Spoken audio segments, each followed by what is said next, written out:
going back and forth, but taking forever to start the damn stream. So I guess here we are. This is the here, this is the now.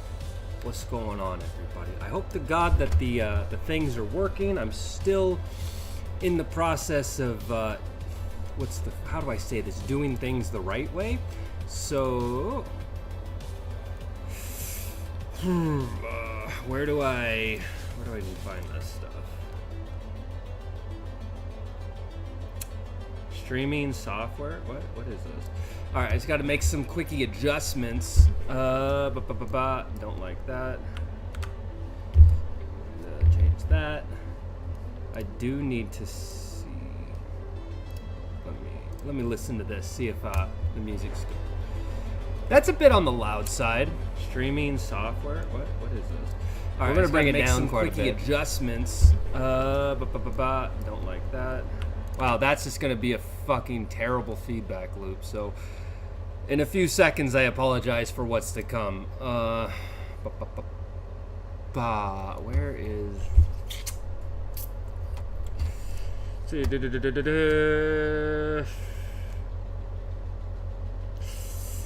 Damn. I'm trying to. Where do I find all the? How do I change live stream stuff on? This is so weird. It's like, I don't know. It's like I go so long in between streaming that when I finally do come back, the UI is completely changed every time. So I'm always having to fucking relearn YouTube.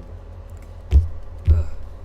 And Twitch is bad. Twitch is, for me, I can't understand that UI at all. It doesn't seem like anything is intuitively placed. If you've been using it for a long time, you're used to it, so you just kind of know off the top of your head.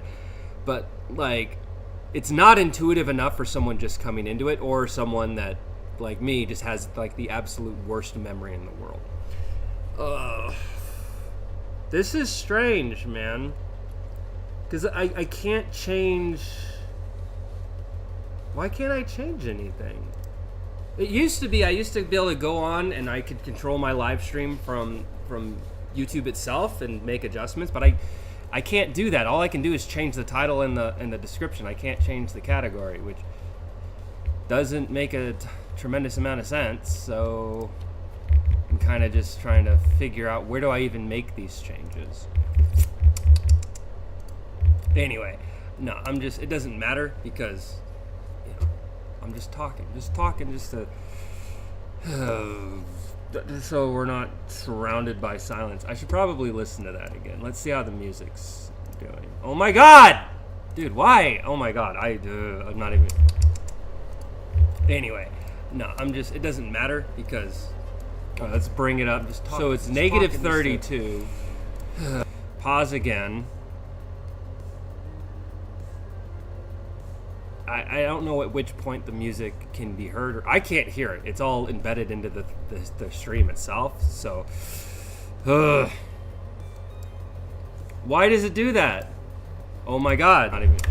So this is weird. So I'm trying to fast forward on the playhead on YouTube, but if I click on the playhead, for some reason it sticks to the mouse and it won't let go. And if I click again to let it go, it does all sorts of weird fuck shit. What a horrible way to start this off.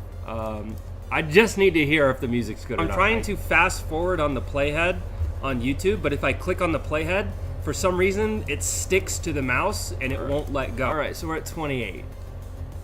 I mean, I'm doing the best I can with what I have, so... But I can already... Dude, it's cold out here. If I turn the fan off, yeah, I got a jacket and stuff on, but eventually I'm going to get real chatty and like I'm going to get really cold. So... that's why I have the fan on, which kind of sucks, because even though this is a better mic than this mic, it's gonna pick it up, man. It's gonna pick it up. So we'll see how we get there. So refresh again. Why won't it just fucking refresh the goddamn page? Get real chatty and like I'm gonna get really cold. So, all right, here's what I need to do. I'm gonna be quiet just for like 20 seconds so that I can hear it uninterrupted. And then I'll start talking, and then I can get a real, true definition whether or not it's too loud or too quiet.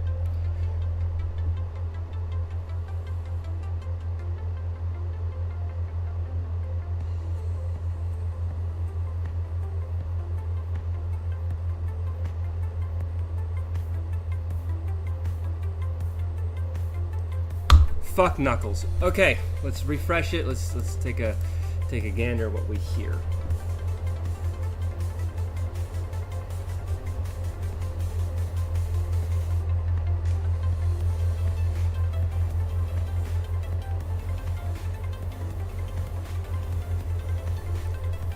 Fuck Knuckles. Okay, let's refresh it. Let's take a gander at what we hear. I'm assuming that's fine for now. If it's not, someone will probably fucking yell at me about it. Okay, so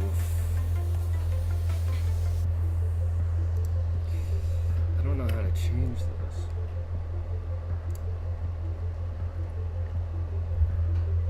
Yeah, I can't put in a category for whatever reason. Even though it's a live stream, the channel is acting as if it's just a normal video, so I can't specify like where I want to place it. Not sure why that is, but okay.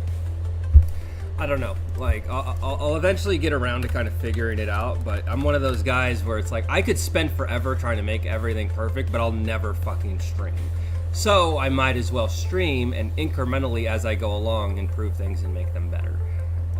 That's how it makes sense for me, at least.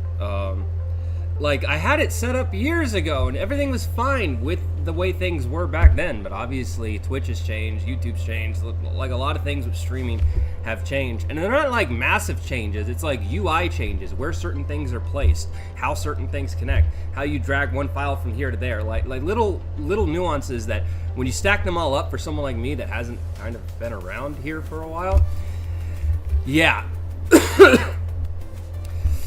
It's annoying. So now I'm on Twitch to make sure everything's okay, and that's stressful because I have no idea how to use this. Like I am desperately, every time I go to Twitch to adjust my settings, it's a fucking headache.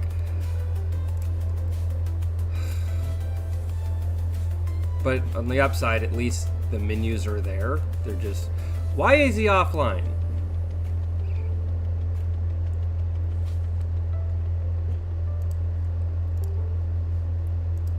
So it's weird. It's only working for YouTube. It's not working for Twitch. I'm trying to figure out why. That's something that's like, yeah, I don't know why it's working for YouTube, but it's not working for.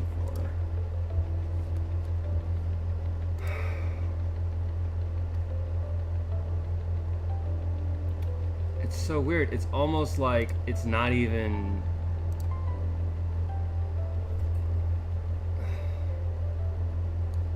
Sending data. We'll see. Says it's streaming. I don't. Is it now? Okay, it is. I guess it's a bitrate thing. So eventually I have to get a Wi-Fi card for this fucking, or adapter or some shit. I have to get one for this fucking computer.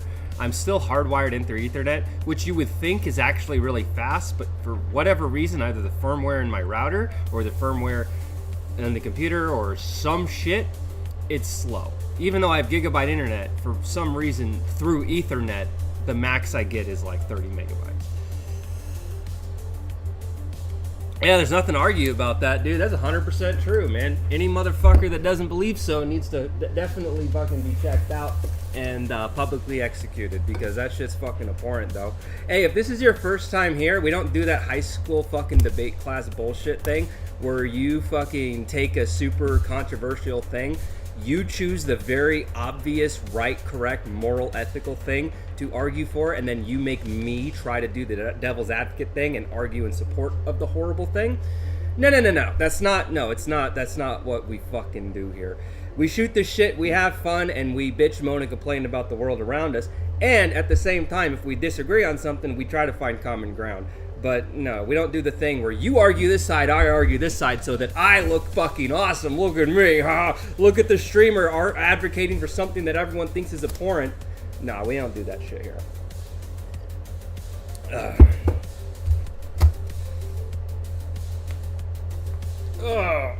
I mean, if you need any more evidence, man, like this is a national treasure to me. This is a true American hero right now. This man is definitely for the vast majority of his career has been doing the Lord's work.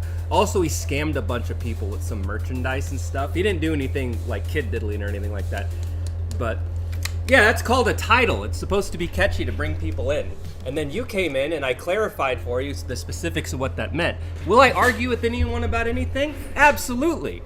And me deciding not to be forced to take one fucking position over another, that has nothing against the title whatsoever. I will argue with anyone about anything, but if we just so happen to agree on it, then fucking cool. If we disagree, then I'll tell you how wrong you are, in which case you'll most likely tell me how wrong I am. That's where we find the common ground, because I'm open-minded enough to listen to my own fucking issues. Because I know I'm not the smartest fucking person in the world. I know my opinions and biases are completely rife with fucking one issue or another, and I don't mind having them pointed out because I don't live in a bubble. I'm not the main fucking character, and neither are you. So, anyway, how fucking goes it?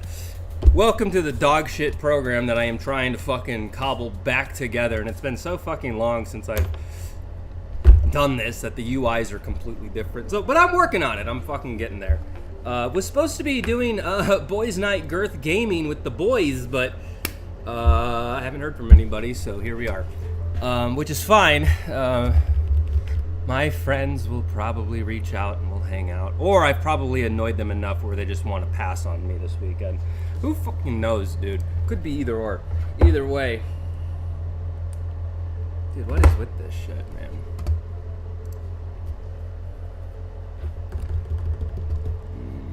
I don't know. That Twitch thing's weird. Oh, come on. I wonder if it's probably gonna give me issues here. I've argued anyone about anything is your title, but okay. That was it? That's all? You just wanted to like jump in here and try to get a gotcha moment? Jesus Christ, man. Yeah. And it's so funny too, because everyone that comes in and does that, they act like they're the first fucking person to do that. And then I have to do this fucking explanation. Which is fine. But yeah, if you really legitimately want to talk, if there's like something that you actually feel passionate about, let's discuss it. Because there's a good chance I'll probably disagree with you. Even people that are really like-minded on a lot of things, eventually down the road, some shit will come up that they fundamentally just cannot fucking agree to. And that's perfectly fine. The downside is when it becomes just like, when the conversation becomes needless and things are thrown into the conversation that have nothing to do with the conversation at hand. Bro, that shit fucking, oh my god, dude. Oh! Alright, check this shit out. Number one thing that I hate about any kind of customer service, I'm not even gonna get into the fucking weeds on that one, but I will specify one especially frustrating thing that they do. When I call and I have a very specific problem that just so happens not to be in the normal day-to-day script that these people have, because they're not technicians, they're literally just lumps of meat that sit at a desk, that answer a phone, that read a script. If it's not on the script, they fucking don't know what to do. They're essentially like extremely specified AI, and if you tell them to do anything off script, they fucking hallucinate and break. That's kind of my analogy for how I view and feel about most customer service agents. The thing that I hate though is that when that situation happens and I just try to like get something accomplished and I can't because they have no idea what I'm talking about, because it's not a normal thing that happens that they can simply address. It's more nuanced, it's more in depth, it requires them actually looking into my problem. Man, we live in a world where we don't want to do that anymore. It takes too much time. It takes too much resources. Just try to, if there's a customer issue, try to handle it super, super quick. But we don't live in a perfect world. You know, there's nuance to things. You know how many times I've had to, like, boom. Like, for example, I had such a major issue with Cox at the end of last year. And it got to the point where my entire internet was completely I didn't have internet for days. And then trying to get them to fix it, and we did everything, even replace the router, all that stuff. Eventually they sent someone out. Turns out that it was Cox's fault, because on their side of the transmission lines, for the internet and stuff, their equipment was all old, rusty, and fucked up. So they were gonna, handle getting that taken care of. And at the same time, they gave me a credit for, having the issues that I had. So it was a $75 credit. Well, I get my bill, and right before the due date is when I get it. So it's gonna be due the next day, right? And I'm like, what the hell? So I see my credit on the statement, but then they charged me when they had the guy come out. When they told me, we're not gonna charge you.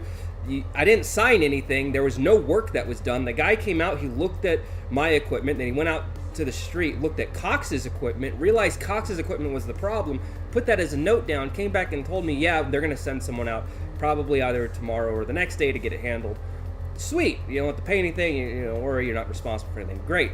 Get my bill. They want to charge me $100 as a service charge to bring this guy out, when I was told I never had to pay anything because this was a Cox issue.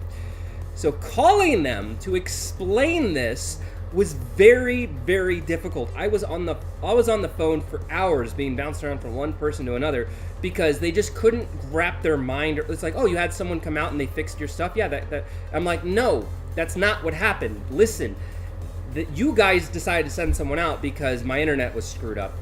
Then when you guys did come out, you were like, oh shit, yeah, this shit's pretty fucked up.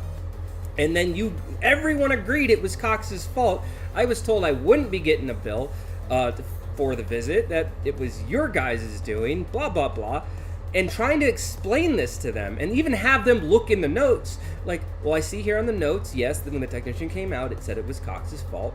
And it's like, all right, why am I being charged? Well, you shouldn't have been charged. Well, why am I charged? Can we get that removed? It's like, oh, well, it's on your bill. We can't remove it. I'm like, the fuck are you talking about? But eventually I got a hold of someone that actually listened to me, that actually went in and okay, I see the problem, blah, blah, blah, blah, blah, that shouldn't have happened. It's kind of an automated thing, because typically in these situations it is the customer's fault. It just so happens for the reason that they came out was one of the rare situations where it was not your fault. So we'll remove it, which was great. I eventually got that service charge removed from the bill, but it was like pulling fucking teeth. And I think that's a big element of why a lot of companies have extremely poor customer service, because all they have to do is keep us just dangle the carrot in front of us, but never actually help us, right? Because all it's going to do is waste our time, and eventually we'll get sick of it and not want to divulge any more time into it. Newsflash, motherfuckers, I have way too much fucking free time, and yeah, I'll be on the phone all goddamn day if it means getting my fucking money back.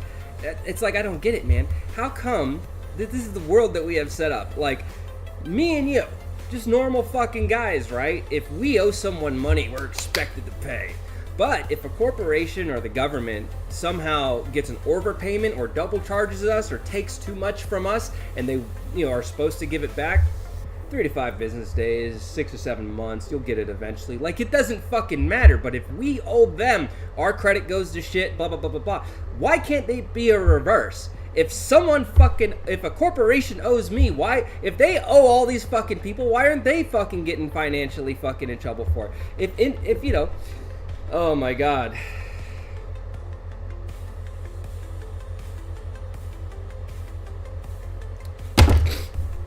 I don't know. Oh my God. It's like the more I think of it, it's like, oh God damn it. All right. Hey bud, hope you have a great week. Absolutely, I hope you have a great week as well. You actually came at probably the absolute worst time, because I'm not gonna leave. I have to go change my son's diaper, so I'm not gonna leave right this second. I'm gonna get something set up. Please hit that like button. You don't have to. We're just here shooting the shit. Likes, subs are appreciated, but does it matter at the end of the day? No, because I feel like I'm already winning at life. This is kind of my way of increasing my social meter, because I don't have any friends in the real world. I have my family, which I love, but I mean, come on, it'd be nice to actually go hang out with other people, which I don't know, I'm not a big fan of being out in public. So this is kind of the disassociation of the screen. Somehow it makes my brain like, okay, cool. They're human, but they're not human because I can't see them, so it's fine. I don't know. Anyway, I'm going to get something thrown up in the background. It's my own personal content, so it's not like I'm doing anything fucking weird. But I'm going to get this going. I will be back after I change this diaper. But I just have to find, what the fuck am I gonna show people? Like, what am I gonna show while I walk away for a moment?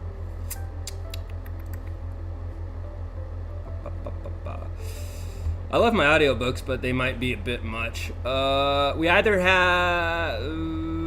let's do apocalyptic. I like this one. I worked really hard on it. Man, people suck nowadays. I wouldn't worry about it. People do suck nowadays. I ain't gonna lie. Yeah, it's a weird thing. Like, when I was younger...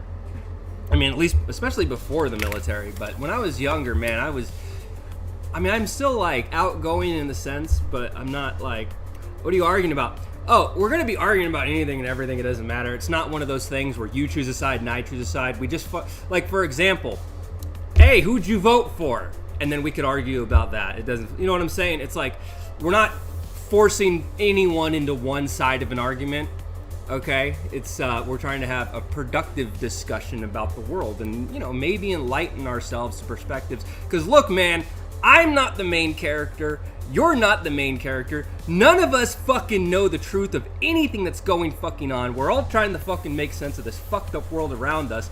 And yeah, truth be told, I'm fucking kind of sick of the world that we live in. And I really, really hope that things improve for the future. But here's the thing, man. I'm one of the fucking lucky ones. And if I'm feeling the fucking struggle of the economy, I know for a fact there are way more people out there that are feeling it as well. So, and that's the thing. It's like, the wool that's over our eyes, for example. I mean, a lot of us have kind of noticed that it's been bullshit for a long time, but other subsections of the society that we live in are finally starting to notice as well. And that's because of, like, this concept that I keep getting stuck in my head. It's that the systems that we've designed in place for the world have been structured in such a way to where the desire, the energy and the time and the efforts of many are all made just so a few people can be lavishly comfortable. And that's kind of the sickening thing about humanity, is that we're all kind of indoctrinated so that every single one of us spend our entire lives doing whatever we can so that very, very, very few people on this planet can live within means that are just outlandish. Oh, fucking landish, bro. Anyway, I'm gonna play this shit real quick. Where's the window capture? Let's do... Yeah, this is my own content, so I'll be right back. I have to go change a shitty diaper, so I hope you guys enjoy. Also, there isn't an agony worse than the poignant anguish delivered by hunger. It's not a pain one can adapt to. Turn the music off there. Rather, it acts as an ever-repeating beacon, constantly emphasizing a yearning for even the slightest bit of sustenance. Yeah, be back. The pain starts with a rumble in the pit of your gut, before creeping throughout every fiber of your being, then settling its treacherous grasp into every wrinkle of your mind. Starvation begins as an annoyance, a pesky obstacle always diverting rational thoughts. Once famine takes your mind, it cultivates a darkness ready to sacrifice your humanity, a desire to satiate the primitive impulse.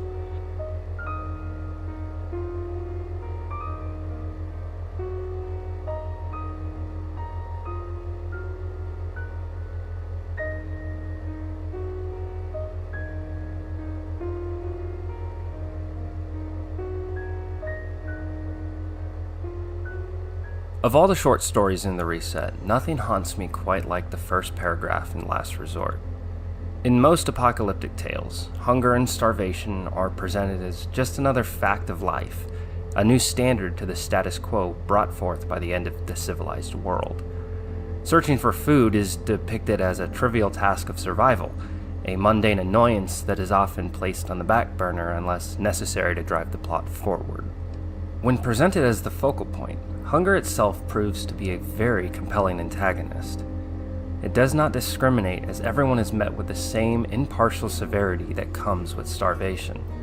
Hunger attacks both body and mind, physically, mentally, and spiritually.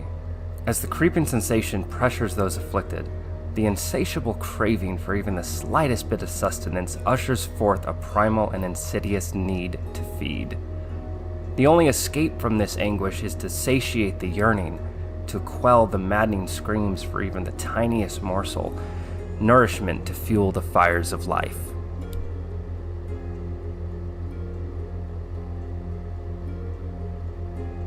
It's no surprise that food and water would become valuable commodities at the end of the world.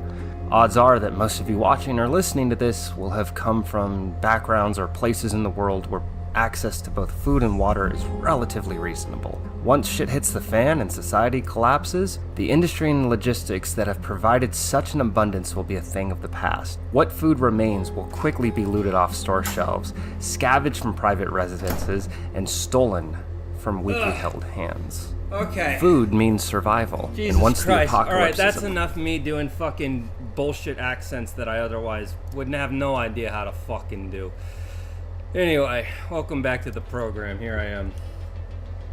Jesus. Ugh. Alright, where are we? He left! Is that the cost of living crisis? I'm back. No, I said I had to leave momentarily. I had to go change a diaper.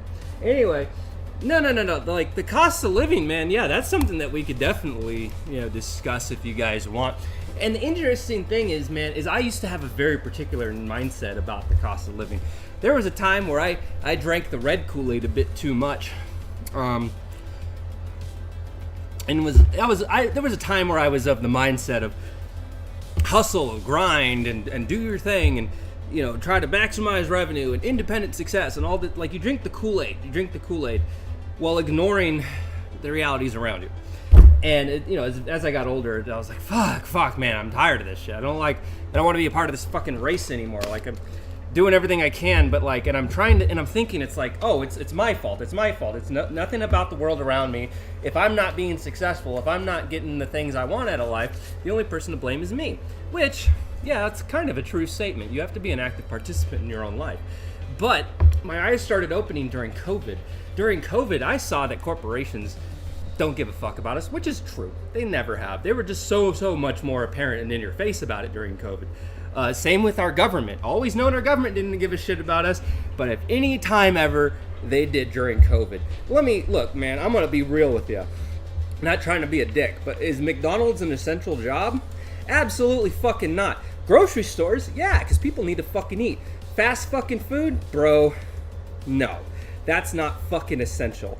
But I can understand why you need options for food, especially during a pandemic. So having people, working fast food where it's an environment where you could just do the drive-through, very, I guess in that particular pandemic situation, it's enough to kind of keep the distance between people.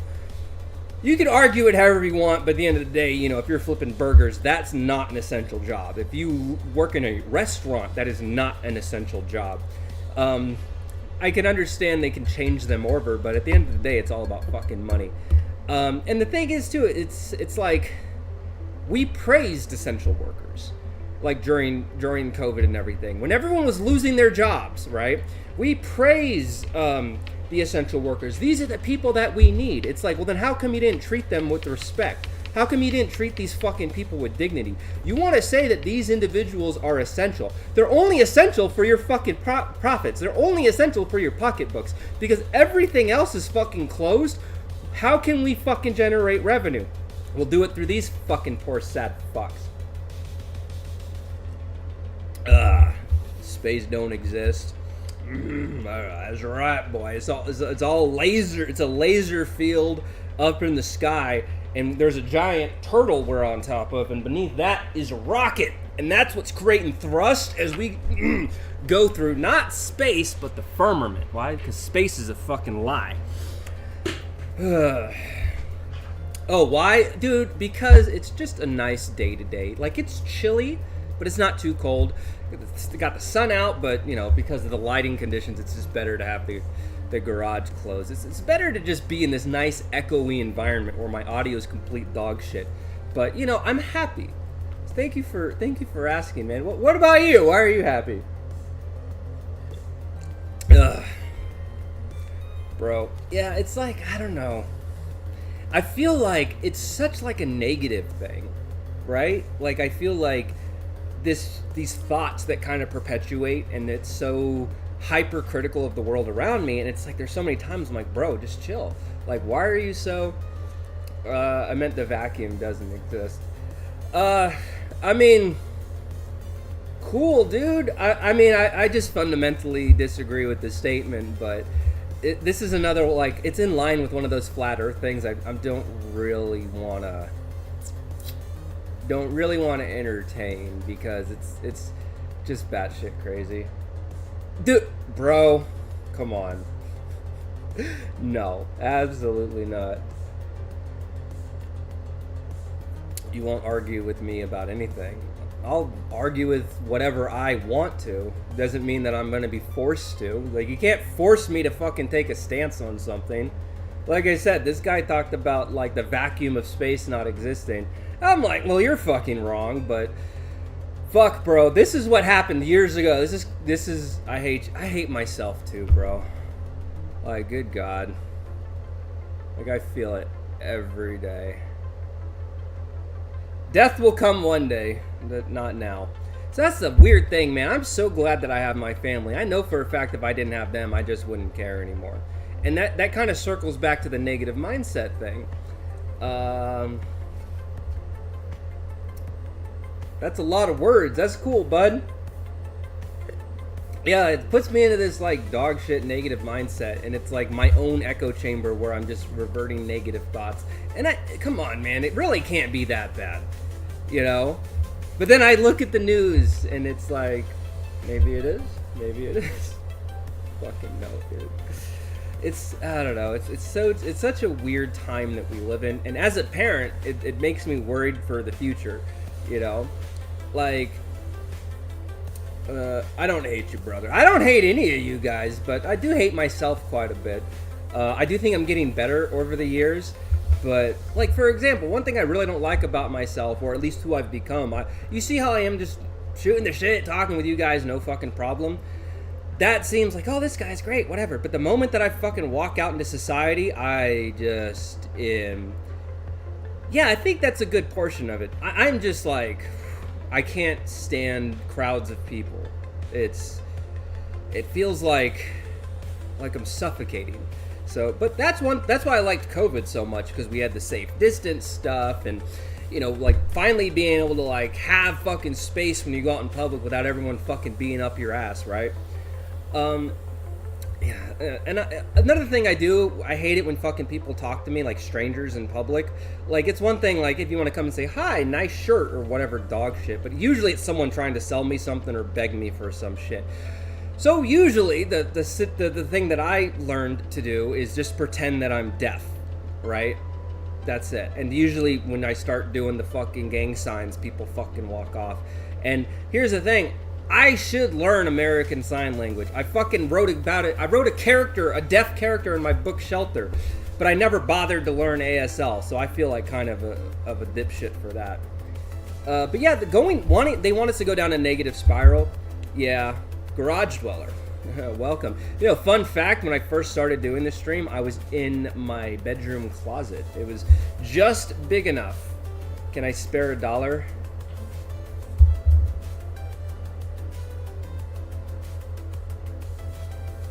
And then they walk away. See, that's just how it's done.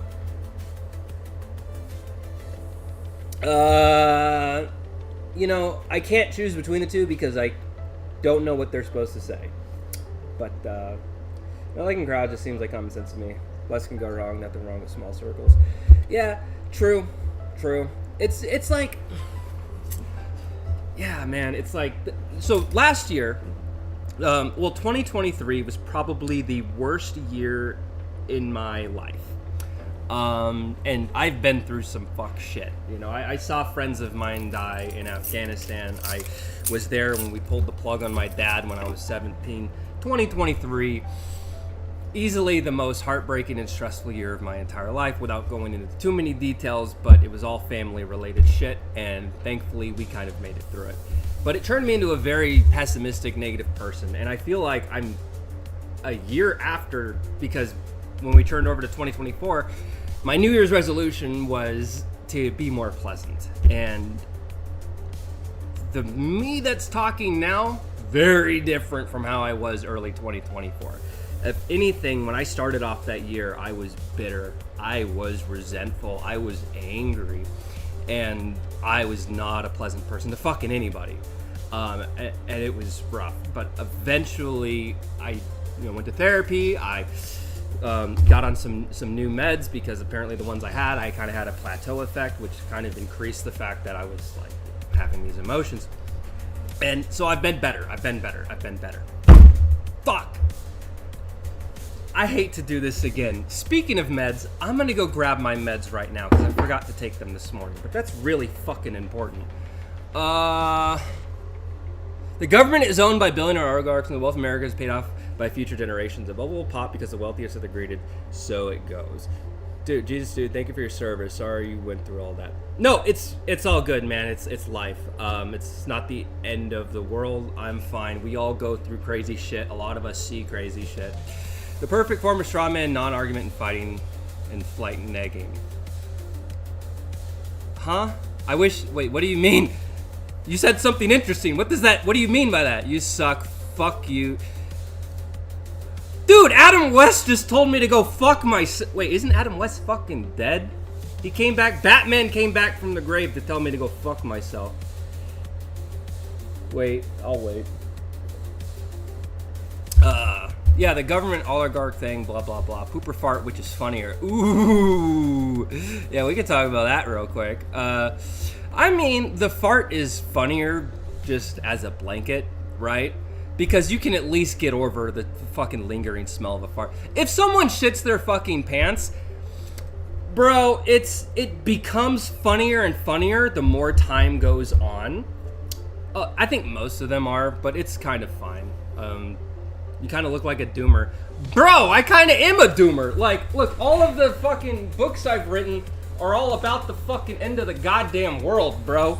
And where's this one? And this one's more of a personal apocalypse. Demon in a Bottle, where's it at? So these are my first two.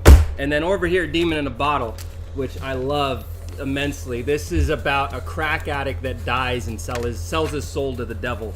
And in return for his life, he has to provide 10,000 souls to hell. It's been a fun one. The audiobook's on YouTube. You don't have to go check it out, but that's just my shameless plug. But yes, I do feel like a doomer. But I don't like that. It's like, I sit and I talk about these things, and it's nice that other people have like somewhat shared experiences, but I think like eventually we kind of collectively have to stop talking about the problem, because we've talked about the problem long enough. It'd be nice if we could have fucking solutions. I could probably survive an apocalypse. I would be like Rick Grimes. Well, look at you, main character energy. I'm not saying you're Plato. I'm saying you're Plato, not Diogenes? What do you mean, Dionysus? You know, the fucking patron god of fucking wine and fucking and just doing whatever the fuck he wants? I'm lost. Oh. Yeah, that's fine, bro. Yeah, that's cool. Anyway, if you want to actually contribute to the conversation, that's dope. If not, you can just go ahead and, keep your thing in the background. It adds flavor to the conversation. Dude, I would fucking most likely die in any apocalyptic scenario. Even the fucking ones I've written, I'd be fucking dead. Are you goddamn kidding me? Bro. Nah. Most apocalypses, I have to acknowledge the fact that I would either die early on or, sometime relatively soon after. Do you think there would be another pandemic? Worried about Blue for or not? Let me go get more coffee and then we'll touch on this. And get my medicine. I need my meds. The fuck you dog philosopher shit himself. Oh! Wait, there was also some guy. Where's another guy? Probably not the same one. I heard this story. It's some homeless man that used to fucking degrade. Is this the same guy? Used to degrade and bullshit Plato, and Plato was making things, talking about things, and he brought in a fucking plucked chicken and said, "Behold, Plato's man." I wish I could fucking remember the specifics, but I'm catching up. Okay, get the meds. I'll be right back, because obviously you kind of see where it's going. Hold on.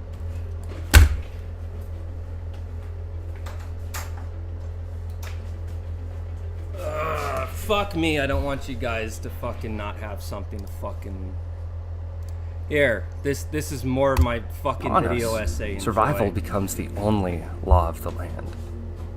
Hello, I am author Zachary Montgomery, better known online as Mace Valor.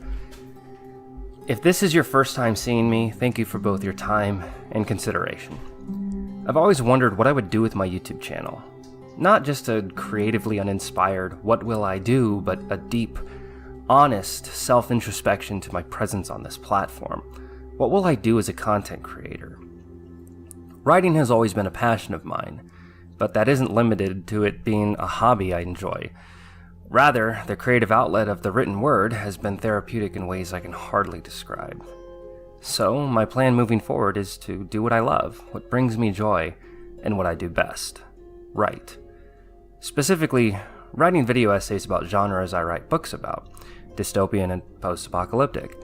So if you're new here, thank you for being a part of the ride, as this deep dive into post-apocalyptic hunger marks my first attempt at making a video essay. And I would like to just give a quick spoiler alert for the following: Snowpiercer, The Walking Dead, Death's End, Frostpunk, of course, Last Resort, and for those few out there that are unaware, the tragedy of the Donner Party. This essay wouldn't be possible without the existence of my newest novel, The Reset.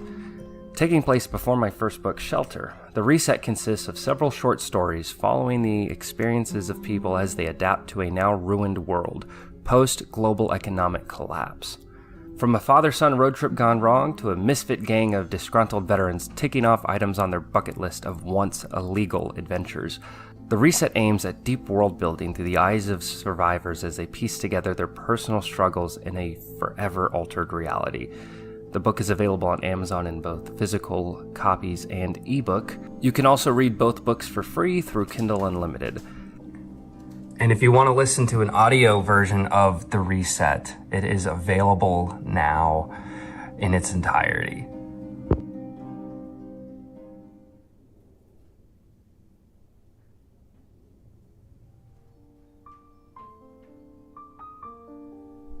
In Last Resort, we follow Finnegan struggling to survive along with his son Owen in the ruins of Detroit. Quickly following the global economic collapse in the event known as the Reset, the city was swiftly overwhelmed with violence and chaos. Finn was aware that staying will most likely end with his death due to the rapid dwindling supply of resources and civil unrest, but leaving the city proves to be just as challenging as staying. The logistics involved in supplying the city with goods and services have ceased, resulting in the depletion of all fuel sources. Leaving Detroit by way of motor vehicle has become an impossible task. More so, leaving on foot is slow and taxing on the body, not to mention the exposure he and his son would face wandering the open streets of the city. Finn is trapped in a city he desperately wants to leave, not just for his own sake, but for his son's safety. Time goes by, and all the two can manage to do is scrape by with what little food and water they can find. Water heaters in abandoned apartments have become a viable source of clean drinking water, and stray pets have become their prey. Even still, the desire for proper nourishment slowly inches its way into them, sapping all energy reserves, making them weak in both body and mind. Before long, Owen is too weak to move, as the starvation has become unbearable. Finn's only ambition in life is to do right by his son, something in the story past due he acknowledges he has failed to do his son's entire life. With only one option left, Finn does the unthinkable. He eats another person. Yeah, sorry, spoiler alert. Your prediction in this book is way more accurate than CBDC happening. The fuck's CBDC happening? Alright, let's... Okay, so we're back. What's this shit? I don't even know how to... What the fuck? This is the new one that we just started, so... That's why it is so important I take this.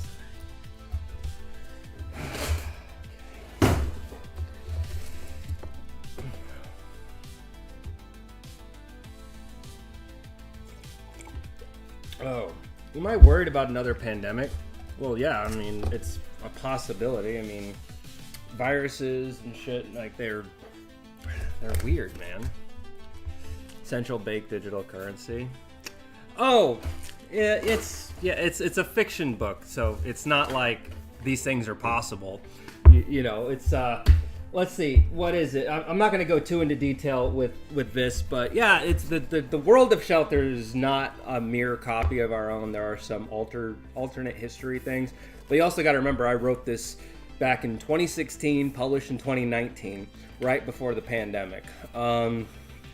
Anyway, yeah, so I'm not a fucking crypto guy. Like, I'm interested in it from like a bystander's perspective, but I don't dive into it. So I don't really know what the fuck I'm talking about. So let's face facts. If people that actually know shit about crypto read this, they'll be like, man, that's a lot of bullshit. But like, yeah, that's just the setting in which the world takes place. It's, you leave some shit up to the imagination for the rest of the story.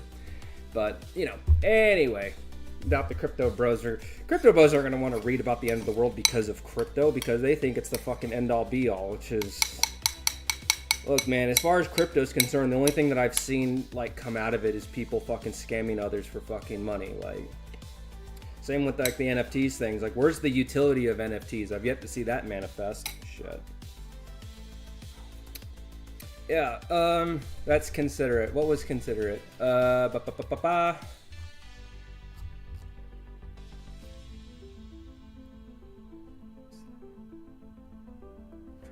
Oh yeah, the pandemic. Yeah, the bird flu thing. Blah, blah, blah, blah, blah. I never felt so home so quickly as this obscure live stream. I mean, I guess I'm doing the right thing. We're just sitting here chilling. So I had to go in. I had to fucking. I had to grab my meds, and then I got some coffee. Actually, I did go in earlier and I had to change my son's ass. But, you know, whenever I leave, I do try to. I know a lot about crypto, and my conclusion is the book is more accurate. It will fail. Yeah, the way crypto happened in the book is that at this point in time, most of the world had converted over from traditional fiat currency to cryptocurrency. Stretch of the fucking imagination, but it's a fiction novel, so gotta get away with it that way. The U.S. was one of the holdouts, and without spoiling too much, there was specific reasons why. And without spoiling why, all the crypto vanished. And it explains it in the book as you read it. But because most of the world had converted over to other cryptocurrencies, at that point in time, before the reset happened, the big event that all the crypto disappeared, the US was like suffering from hyperinflation for various reasons. And then when all the crypto left was vanished, everything just fell apart very fucking quickly. But the reset actually goes into a lot more specifics of the fall itself, whereas Shelter takes place a year afterwards. So if you want to know more about the actual fall of society, the reset, if you want to know more about the main characters and their journey within this new world, it's Shelter. There are characters from the reset that do show up later on in the Shelter series. Anyway, I'm not trying to show my shit. The shit's there. The audiobooks are for free on YouTube if you're interested. Jesus Christ, what were we talking about? Fucking bird flu?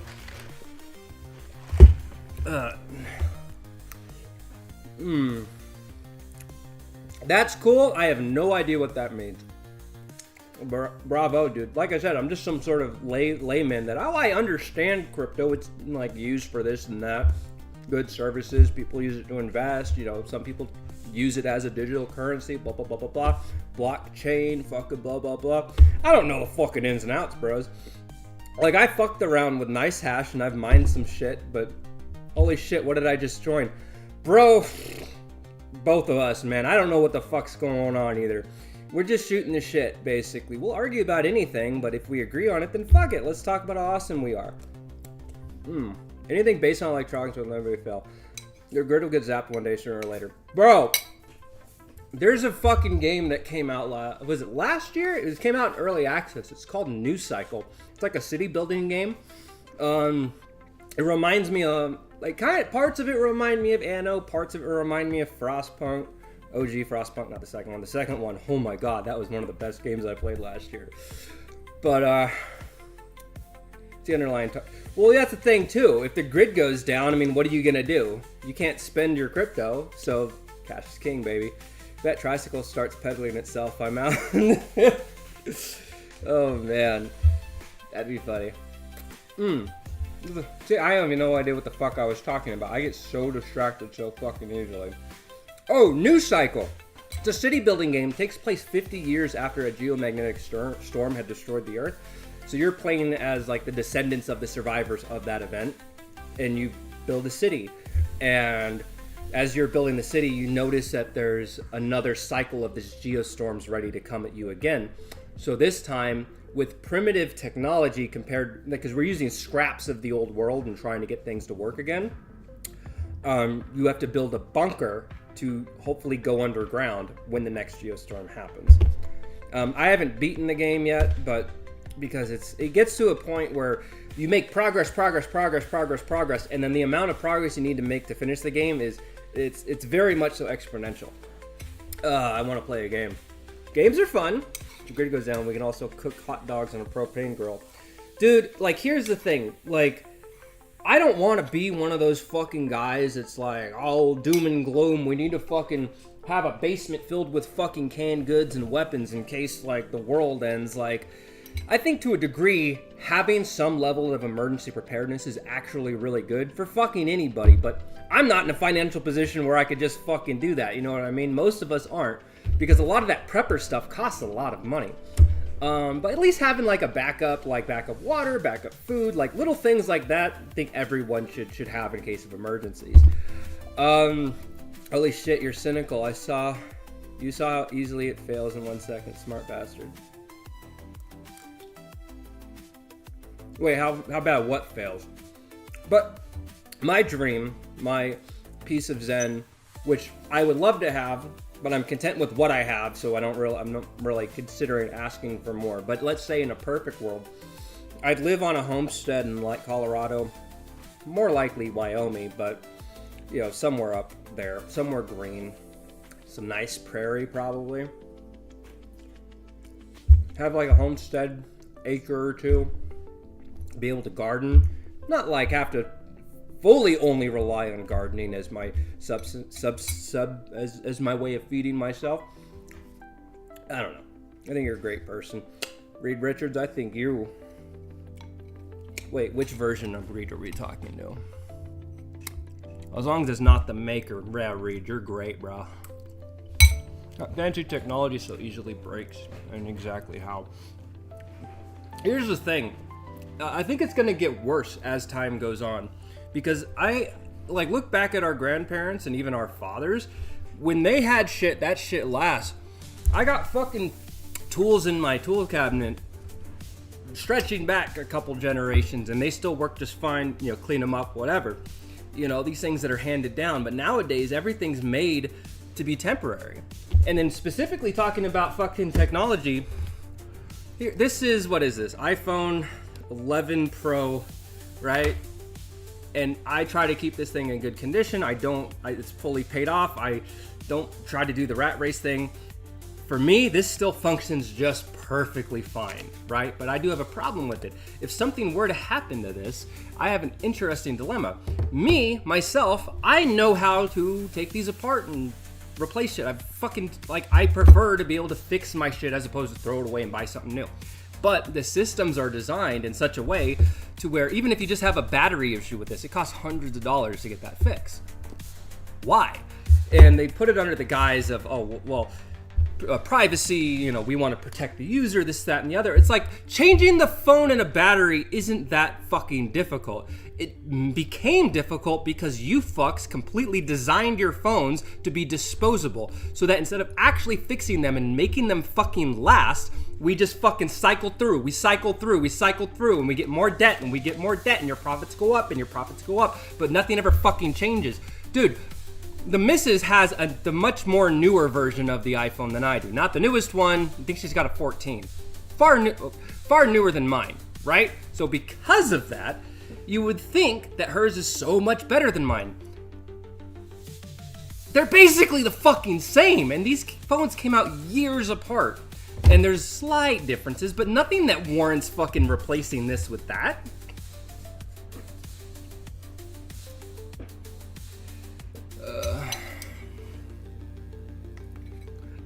dude, it's like, come on, man. It's like, the thing is, and we're on our phones a lot, and I can understand wanting that. Like, prime fucking example. The last time I saw a new phone come out that kind of made my eyes go, I kind of want to try that. That looks really cool.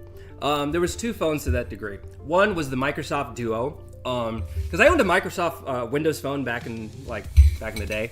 It was like an old Nokia, and it was functional, but the UI was fucking garbage.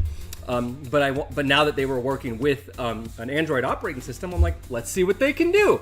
And it was actually a really cool device. I think that the Windows Duo as like a cool homebrew device, like the physical hardware is really fucking impressive. That's the most nice things I have to say about the Windows phone, but that made me interested, but still didn't fucking bite. The next phone that really fucking grabbed my attention was the Google foldable, and oh my god, bro, dude, I would love to like have that phone. Like, I have the iPhone just because the missus has an iPhone. Personally, I don't care. A phone is a phone to me. But if I'm gonna be that guy and be like, all right, well, if I could choose anything, I want to check it. I want to, it's something about it. It's just, anyway. But yeah, we spend a lot of time on our phones. Phones get better. People get dumber. No way for engineers to fix that. That fucking true, dude. Like, I've always been a big component of right to repair, okay? I think that a lot of people, if you just fucking explain something to them, they can, for the most part, figure it out. Changing out a battery in a phone isn't that hard. The hardest part about this is getting the back glass off. Like, it's shit like that. They design things in such a way to where it's more convenient and more easier for us to do the lazy thing, for us to do just the expensive alternative. And that's the thing I've always felt is disgusting. There's something about flip phones that we haven't gotten over. Bro! That's a good, because like, even though it's like the foldable, it still flips. Yeah. And the thing, I never really had one. I mean, let me see. So, because when I was in high school, the only phone I ever had was my dad's phone after he passed away. And that was for a short time, and then I eventually got my own. But by the time I got my own phone, I was living up in New York, and it was just this cheap whatever, right? So I never did the Razr. I had friends that had the Razr phone. That shit was sexy, dude. It was thin. It felt good. Like, it was made of like durable fucking material. Like, fuck, man, that was really cool back in Cheddar. I'm not a fan of Gouda. I'm not a fan of like Havarti. Havarti's one that something about like it's got like a pungentness to it. Mace freaking Valor is back. I mean, I guess so. What's up, fam? Yeah, I'm trying to be the overall idea is that, look, man, I don't have any friends IRL, okay? Any friends that I have, I made in the military, and they're all over the fucking place. So I don't really get a chance to go and, actually one-on-one with my guy friends, which I would like. But we basically have a, merci. We have like every year on Veterans Day, we kind of get together and have a talk, but other than that, we just very incrementally talk to one another. And, thanks. Appreciate it. Yeah, so for me, I was always like, I was, in my younger years, I was a lot more outgoing with people, but as time goes on, I got older, I'm just not so much. I don't like going out into the world. Like, I love playing Magic the Gathering. I do not go to the fucking LGS. I'm pretty sure if anyone understands that realm, you'll understand why. Fuck the LGSs, man. Anyway. Where was I? What the fuck was I talking about? Oh, yeah. So ideally, I want to use the streaming thing twofold. One is I want to do it because I want to increase my socialness.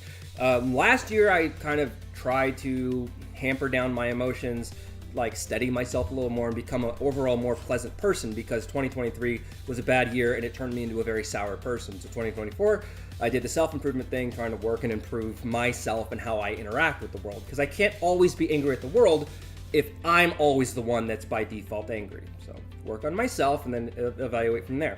2025, I want to kind of get my shit together. My sleep schedule's kind of all over the place, and I'm thinking, this is what we talked about yesterday.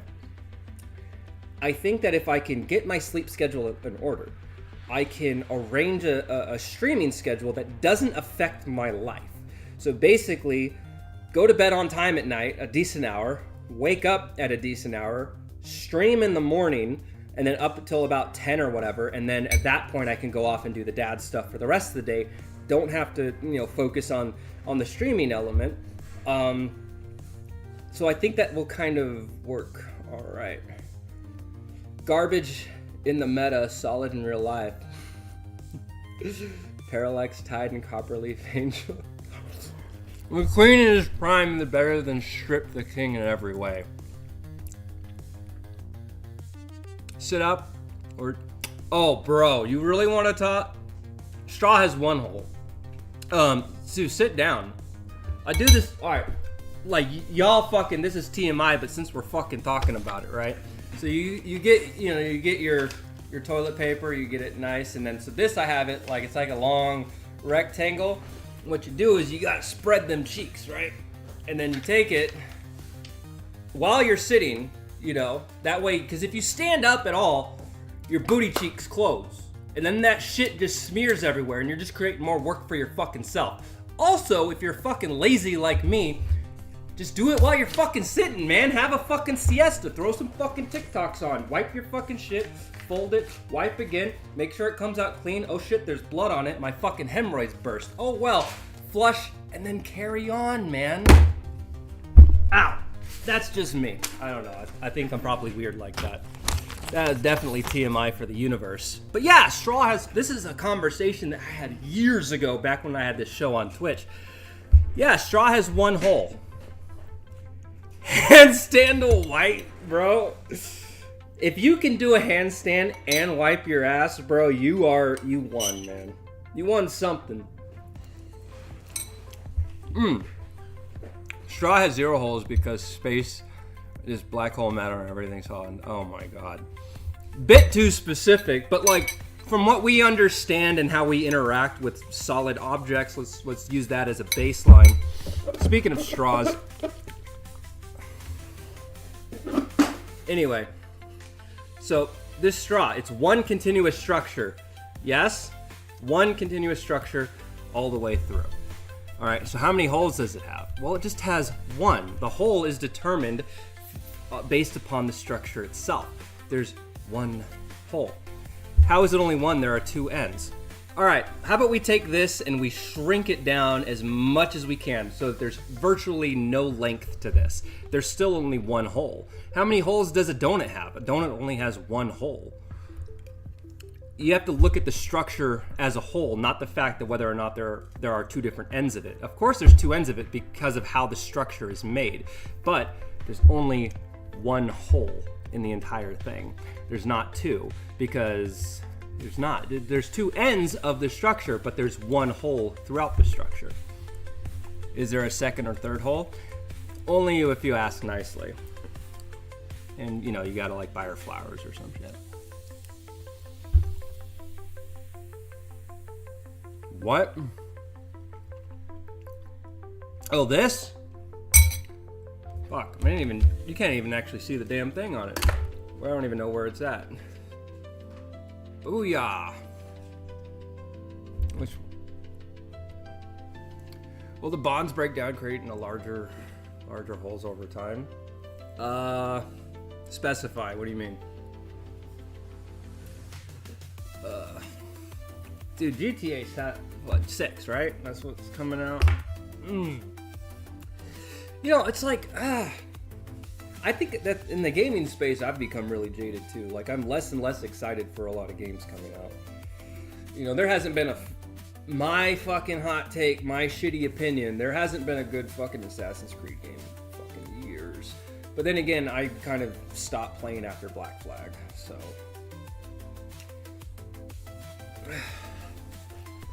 My shit's all fucking like greasy and shit.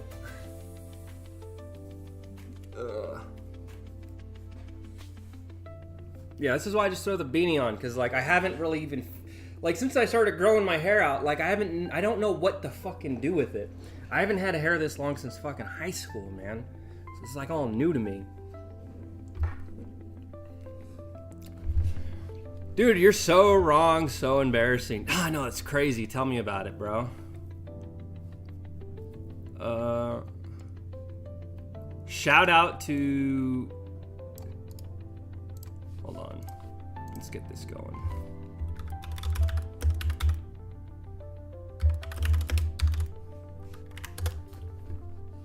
God damn it. I'm doing it. Hold on. What the fuck does this say? Hold on, let me put these damn headphones back. 哀子斗逆，哀子斗逆。 IZ Do Re. Yeah, sure. There you go. Anyway, shout outs. Where the fuck was I? If you melt the plastic breakdown, I think Capitalism remade this. What? I mean, I guess. I mean, it does. It still only has one hole.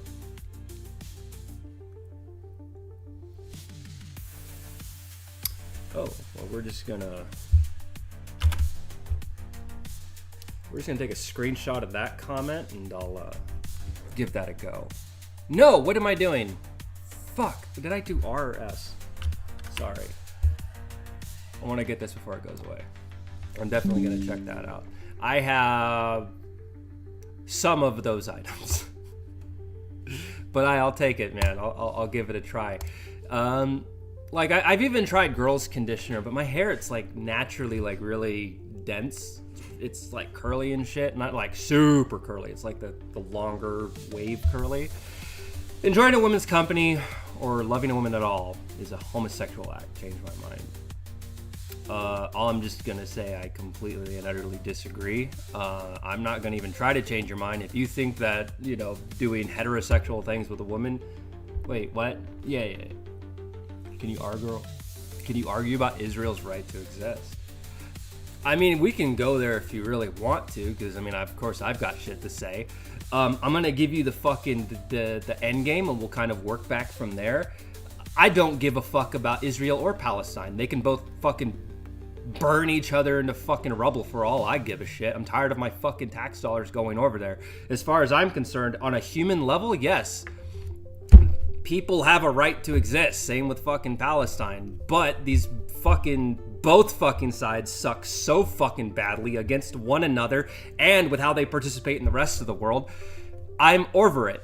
Fuck it. It's like the same thing with Ukraine. In the beginning, I was like on Ukraine's side, but the more and more money we send to them, fuck them. If we've sent you this much fucking money, this much fucking aid, and we haven't fucking like already, you haven't taken care of it by now, too fucking bad. Tough shit, you're fucking cut off. And Russia, one of the most powerful nations in the world, and you couldn't fucking take out Ukraine quick enough? What the fuck is wrong with you? That's a fucking embarrassment. Both of you fucking suck. But that's just, I say that as I sit here comfortably in America in my fucking garage. So, go compare porn videos from a few years ago to today, you'll see. The fuck? What? I definitely missed part of that conversation. I got all the ladies on earth to use my miracle hair form. Oh! Okay. Should America buy Fuck no! What are we gonna do? Buy the fucking ruins? No thank you. If you could remove any amendment human right, what would it be? See, I wouldn't necessarily want to remove, because I actually kind of like our Constitution. And as far as human rights go, those human rights are inalienable. I mean, technically they are, because we as humans construct our societies in such a way to where we ignore those things, but I digress. Yeah, I mean, what human right would it be? I don't know, man. If I could, I don't think I would, though. That's like really the answer. Yeah, so I would try to clarify, make things a little better. Let's see, the World Health Organization should recognize that lead is a vital mineral. Lead's bad, dude. I mean, it has its uses, but like in a lot of things that we use it in, it's bad.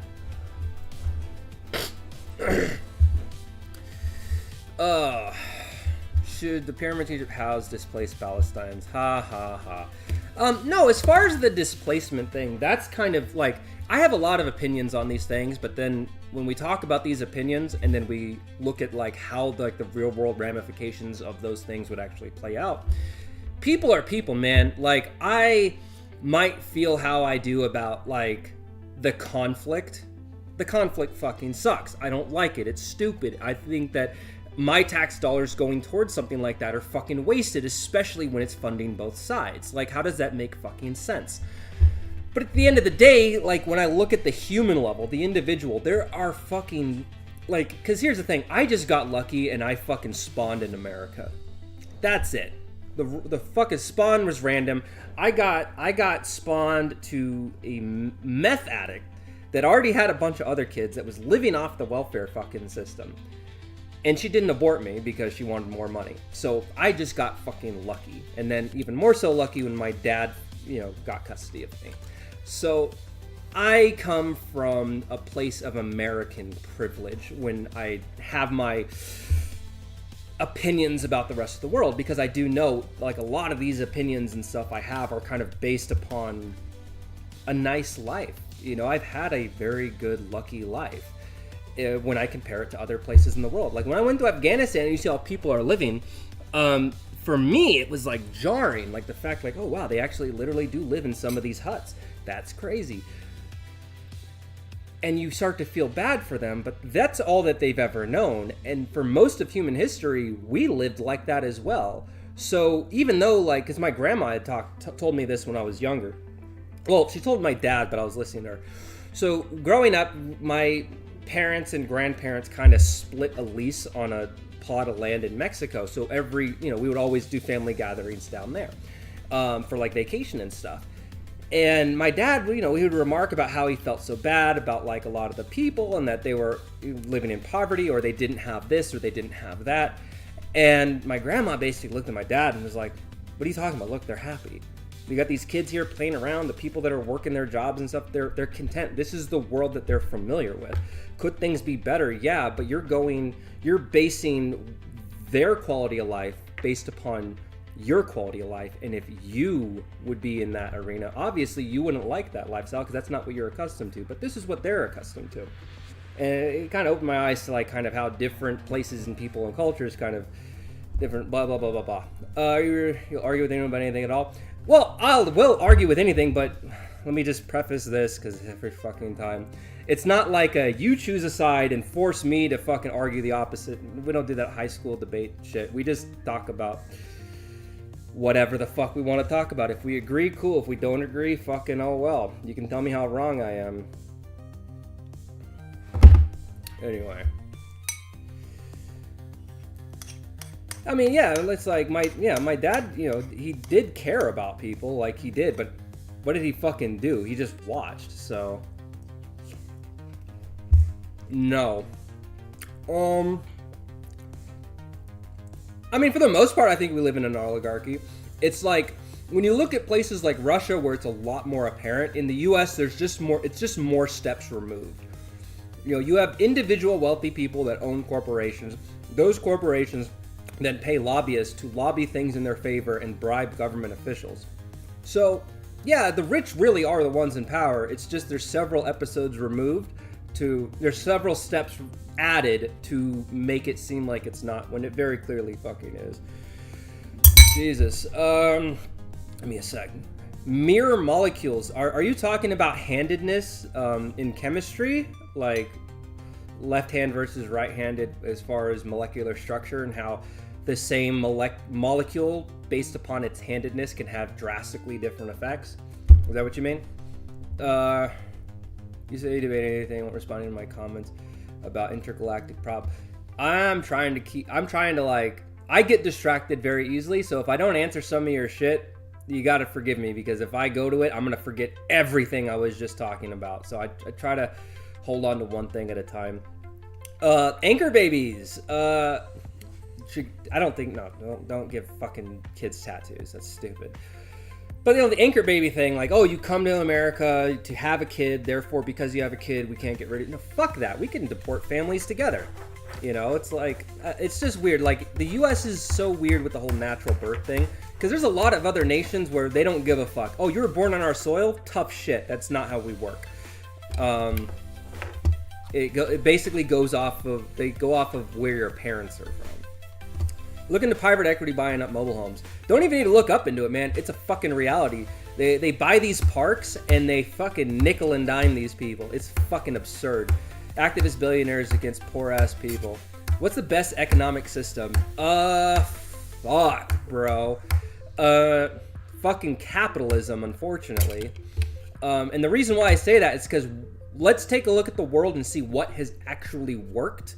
And the only thing that has actually actively worked that also provides freedom to the people is capitalism. Capitalism itself has a lot of issues. It does, because it's inherently designed to suck all the money and funnel it to one centralized location, right? That's the biggest problem with capitalism. But at the same time, I hate being one of those guys like, well, let's redistribute the wealth. My thing is, I don't give a fuck if people are crazy wealthy because they did something that was impactful enough and important enough to eventually get that kind of money. That's perfectly fine. It's like the fact that Tim Cook knows for a fact, I'm telling you, this motherfucking actively, consciously knows that the cobalt mines that get the rare earth metal cobalt for their phones or whatever, that shit is made with it's mined with fucking slave labor. He fucking knows this, but he still goes to sleep at night. That's the fucking problem I have. That's the problem I have with that shit.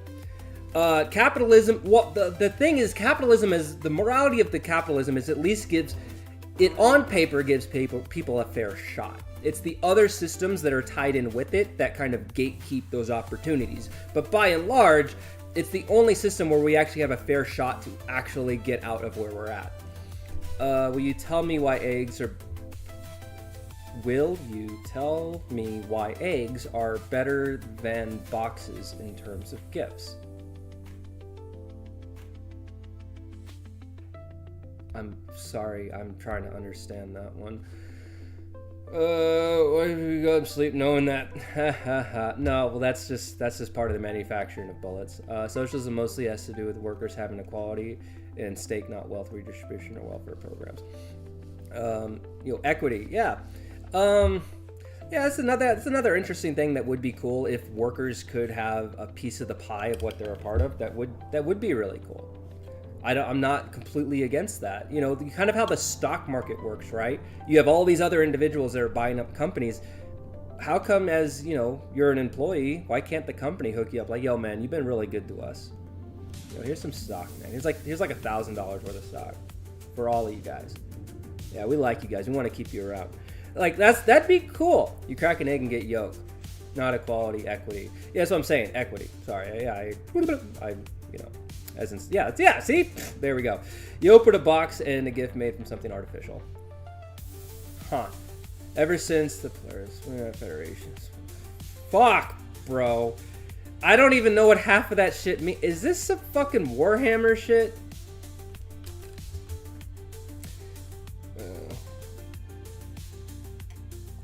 Dude, yeah, our prison system's fucked. The whole for-profit prison system. You can see the issue with capitalism, for example, where two McDonald's franchises, one with great customer service, who profits much more than the other. Oh my god. With terrible employees who profits much less. One with great customer service who profits much more than the other with terrible employees who profits much less. How's that an issue of capitalism? That's kind of the nature of the beast. That's how you want these things to work. Places that are good will tend to attract more people and generate more revenue. People that aren't good will they'll go the way of the dodo. See, when COVID happened and all those airlines were fucking hard up for cash and they were like becoming insolvent because of the fucking pandemic and they were begging the government to be bailed out, I was up the camp, fuck them. Absolutely fuck them. These pieces of shit they treated their employees like shit. They treated their customers like shit. They fucking nickeled and dimed every single fucking one of us. Fuck the airlines. Let them fucking fail. Someone else will come with enough money and buy up all that shit as if it never fucking happened. So yeah, let them fucking fail. But no, we bail it out all the time. Exponential growth is bad for most of us, but the oligarchy. See, having growth and progress isn't such a bad thing, but when it's your only priority to where all you care about is growth and all you care about is profits and all you care about is the numbers that are going up, you know, you're gonna sacrifice everything to make that happen. I mean, look at like private equity fucking is notorious for this. They'll buy fucking like nursing homes, for example. If you guys watch Better Call Saul, Better Call Saul is the whole Sandpiper thing. Bam, that is a perfect example that also happens in the real world more than you'll fucking know, of private equity getting into healthcare and just fucking nickel and diming and just fucking making it a horrible experience because they're just trying to siphon as much money as they humanly can and then take all of those funds, offshore them from the company itself, and then make the company go bankrupt. That's literally their only plan. Siphon everything. They're fucking parasitic vampires. Anyway. Bro, yes! Yes! Legalize weed. 110%. I would be... yeah, legalize weed, baby. All day, every day. Ask him to speak fluent Mandarin. Sure, speak fluent Mandarin, I guess. Public school teaches kids to hate capitalism. What a strange concept. Yeah, I don't think we should hate capitalism.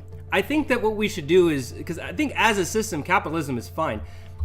The problems come from the people involvement, and this is the part where I try to offer solutions. But once again, I don't know what the fuck I'm talking about, so a lot of these are going to be fucking wrong. But yeah, so I hate government red tape on shit. I hate crazy bureaucracy. But in certain situations, like stopping fucking monopolies and, you know, price gouging customers and shit like that, Lena Khan from the FTC fucking... The first time someone at the FTC is actually doing their fucking job and doing right by consumers. But, you know, Trump doesn't want her around. Elon definitely doesn't want her around, so she's going, but... Yep, not even gonna entertain that one. If you're just trying to troll, welcome to the program. But yeah, let's be real, dude. Come on. Anyway, peace out. This streamer knows absolutely nothing. Yeah, you're pretty much right. I don't know shit. I'm literally just here to shoot the shit with you guys and, you know, chit chat. I'm not the... If you want to come to learn something, you've come to the wrong place. Ugh.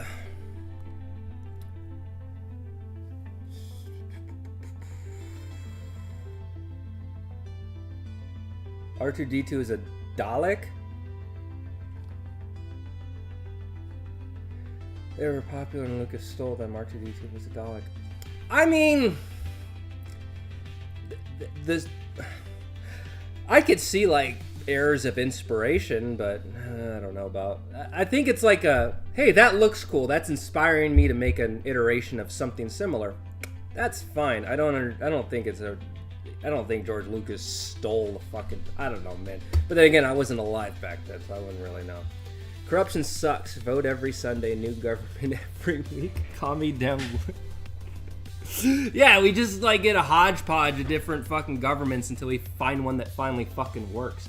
Nah, alright, so we want to talk about solutions, right? We talk about the problem. We talk about why shit's fucked up.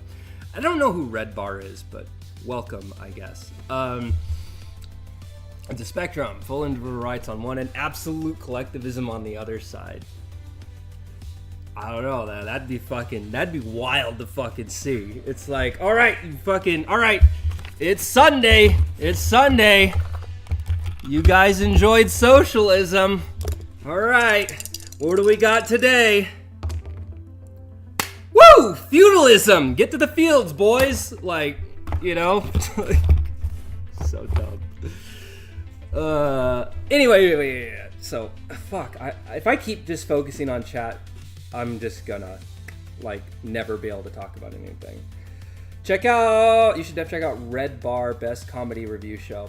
Yeah, for sure, I'll definitely check it out. This has been great fun, very informative, and nerd drinking coffee.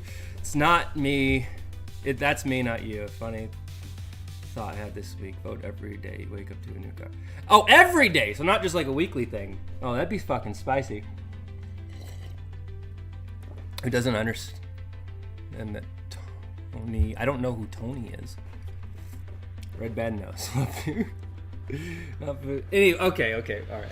So let's talk about solutions. So what kind of things could I make better that what kind of things do I think would be better in the world? Why are you happy? I don't know, man. Why are any of us happy? We're alive.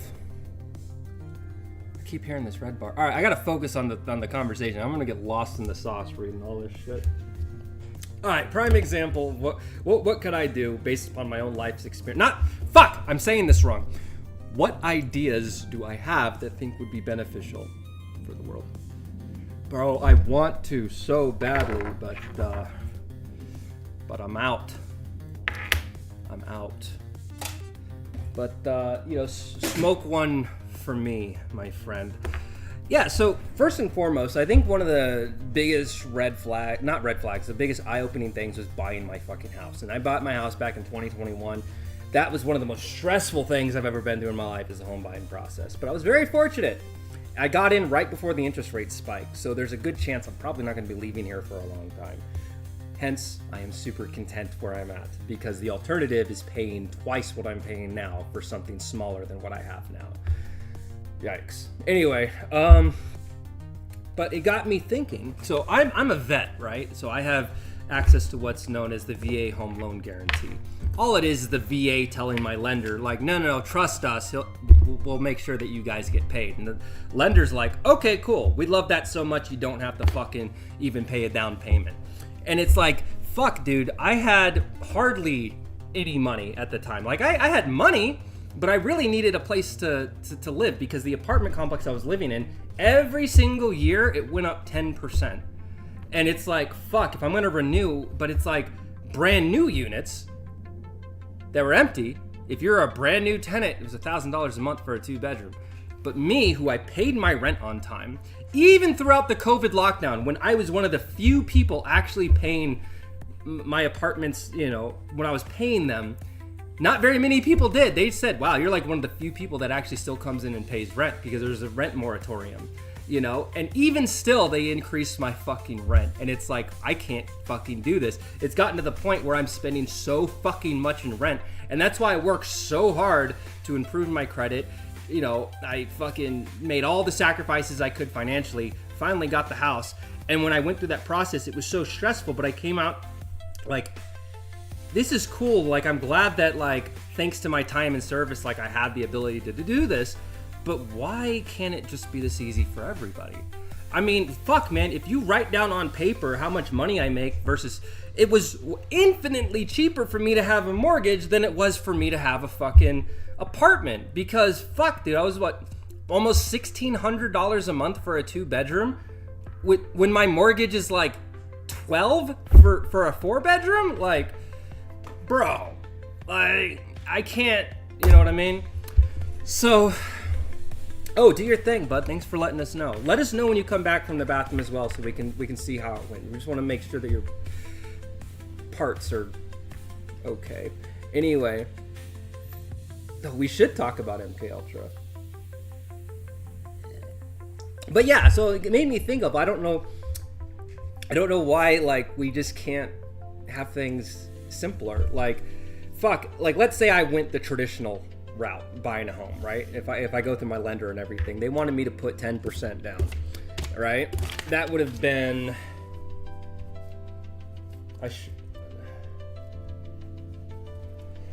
so I would have had to pay that, right? Just down. I would have had that much cash to put down on the house. On top of,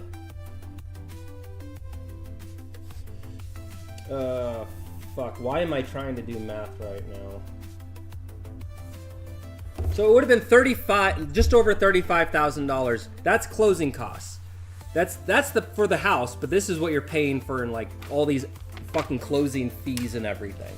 So I would have had to have $35,000 cash in the bank to buy my house. How many fucking people in my income bracket fucking have that?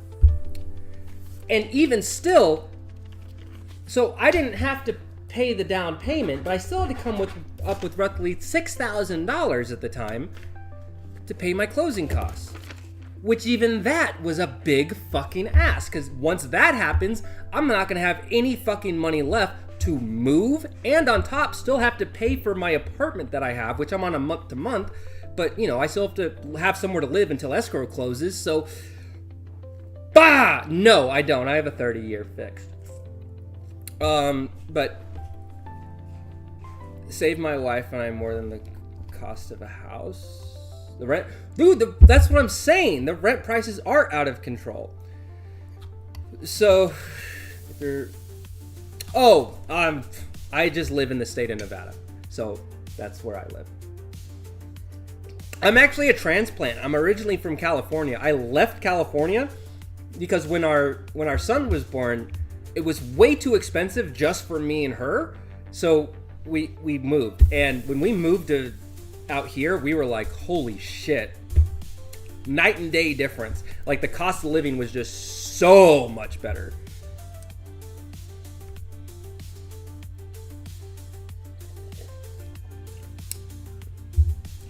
Oh, yeah. So, yeah, we do. So, I'm not going to go too crazy into the finances. But, yeah, like I said, I'm lucky. I got in at just the right fucking time. So, if any of us were convicted of crimes, the current president-elect is literally Canada or America in like 30 countries. Is the mortgage itself stressful? Like, oh, shit, let's scroll.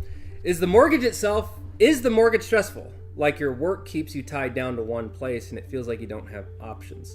Yeah, I'm going to be real. I don't want to live out here. I really don't. I mean, we don't. We came out here because when our son was born, we had family that was out here, so it just kind of made sense. And also, it was immensely cheaper than California. Immensely. So the only way we could really survive is we had to kind of leave where we'd been home for so long and move to somewhere, different. I know, right? So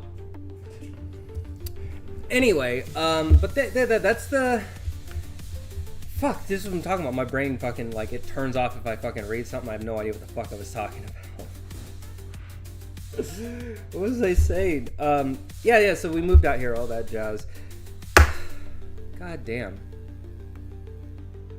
Oh, yeah, so after experiencing my own... Oh, yeah, the mortgage thing. Yeah, so I do feel like... Part of me feels like we're stuck because... Didn't your mom argue that I didn't? Fuck, I can't keep reading this shit. It's gonna fucking distract me. So, the mortgage part, it's kind of stressful in the sense that we can't really go anywhere else, because if we sold the home, then we would, wherever we go, we would be paying a higher interest rate. So, the interest rate's at what? I don't want to fucking talk out of my ass, but I think it's either 5.5 or 6% right now. And the 3.25% I'm paying now is very comfortable. But going up an additional 3%, 2.5%, that, oh my God, right? So, there's the stressful element of it where I would prefer to live somewhere more affordable. Not more affordable, I would prefer to live somewhere geographically different. But because I've gotten to the position I am, I'm in a very financially safe position. And I would really, right now in times like this, I would just prefer that over anything else. I'll deal with the fucking heat in the summer. Argue that I didn't bang your mom. Pretty sure you didn't. Yeah, make trouble in the regulates limbic emotional function that causes the frontal brain interruptions he's experienced. But a free song on YouTube has a major effect. Weightlessness Macaroni Union. Oh, no, you didn't bang my mom. There's not really much to say, so... You don't argue with shit. Yeah, it's so funny how everyone's still stuck on the fucking title. Verbatim. They don't have any idea of what's called nuance. Anyway. So, yeah, so what would my suggestions be? First and foremost, corporations should not be owning single-family homes.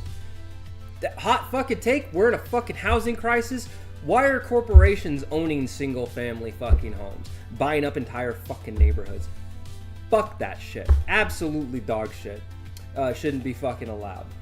I don't know if it's a hot take or not, but we need to have, and also, Why do we let foreigners buy property in America? No, we shouldn't let foreigners own fucking property in America. But once again, the government's not going to allow those things because they want to make... Oh my God, I don't want to get too negative. Anyway, like those are the kind of things that I would do to kind of... Bro, New York City is a shithole. Are you fucking kidding me? New York has been a shithole for so fucking long.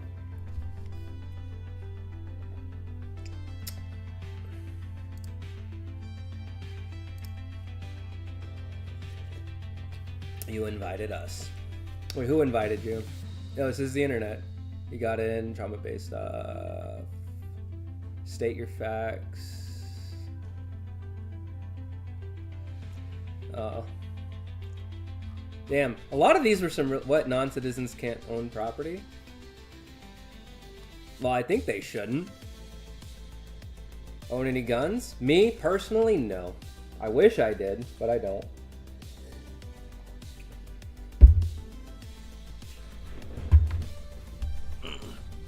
Yeah, New York City's ass. I don't know shit, dude. Yeah, 2008 homes are cheap. Here's the crazy thing, man, because I got to witness it, man. My family basically did the same thing that everyone else did. And, you know, we went from a mobile home and got into a really nice track home. And at the time, my parents were making good money. But then they decided to take equity out on the house because it was appreciating value. So they bought a house for $300,000. It went up to $600,000. They took out equity on it, so they ended up owing even more. So the house, like by the end of everything, like the house was worth quite a bit, but then the market came down. The bubble popped, and then it wasn't worth what they paid into it plus their equity. Now it was right after my dad had died, so that was some wild shit. My mom was able to hold on to the house for a little while, but she eventually let it go.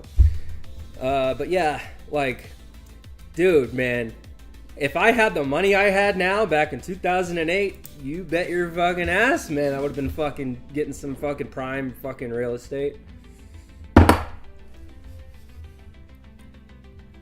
Wait, what is this and why did it pop up on my recommended YouTube? Yeah, that's weird. I don't know. Like, I don't really have been fighting PSYOP department treating vets PTSD. Dude, yeah, it's a hell of a thing, man. The weed helps tremendously with that. That's like the one thing that helps me that helps with the sleep the most. Otherwise, I'll have pleasant dreams instead of fucking other things.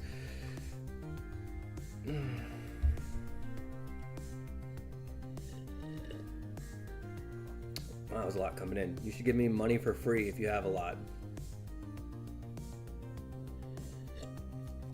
Bro! Like, imagine doing a lot back then, you know? It's... I don't want to get... see. Yeah, I'm sorry. I need to fucking focus. Why did this pop up on your YouTube recommendation? Actually, I want to fucking know that. Because look at my channel. It's a fucking hodgepodge. It's a fucking mess. Most of my time here on YouTube, what the fuck am I even doing here? Why am I even making some of these videos? Some of them I had fun with. Some of them I was trying to make something of myself and realize this is not working and what the fuck am I doing? So what is my number one love in life? Well, I like to write. That's my thing. That's my jam. My newest book is up there now. It's called Demon in a Bottle. Here is the illustrated rendition of it. It needs to be but you know, I have to fix that. Anyway, it don't matter. That's just shit that I work on. But I'm an author. That's what my channel really is. Just a couple video essays and my audio books, and you know, I upload that whenever I complete a project. But that's what my channel really is. This live stream, honestly, I'm gonna be fucking 110% real with you guys. I'm fucking lonely. Like, I need some sort of interaction with the world aside from my children. I love my kids to death, but like, come on, like, mamas and daddas need to interact with other adults from time to time. So think of it like this. If my life is The Sims, this is how I raise my social meter. So real talk, that's kind of the whole point of this. So whether or not you guys think I'm cool, bad, or indifferent, fuck, man, y'all fucking are help keeping me around one more day. So I do appreciate it. So it's lighthearted, it's fun, not taking things too seriously. But if we could talk about more serious things and kind of vent these opinions that we have and these perspectives of the world, I think it'd be a lot good for me and a lot good for you guys. No, I don't like materialism. I fucking hate it. Yeah, thank you. Yeah, for everybody. Yeah, I don't know what else I'm supposed to say. Argue in favor. Dude, I hate fucking materialistic bullshit. But here's the thing. I'm not gonna lie to you fucking guys, man.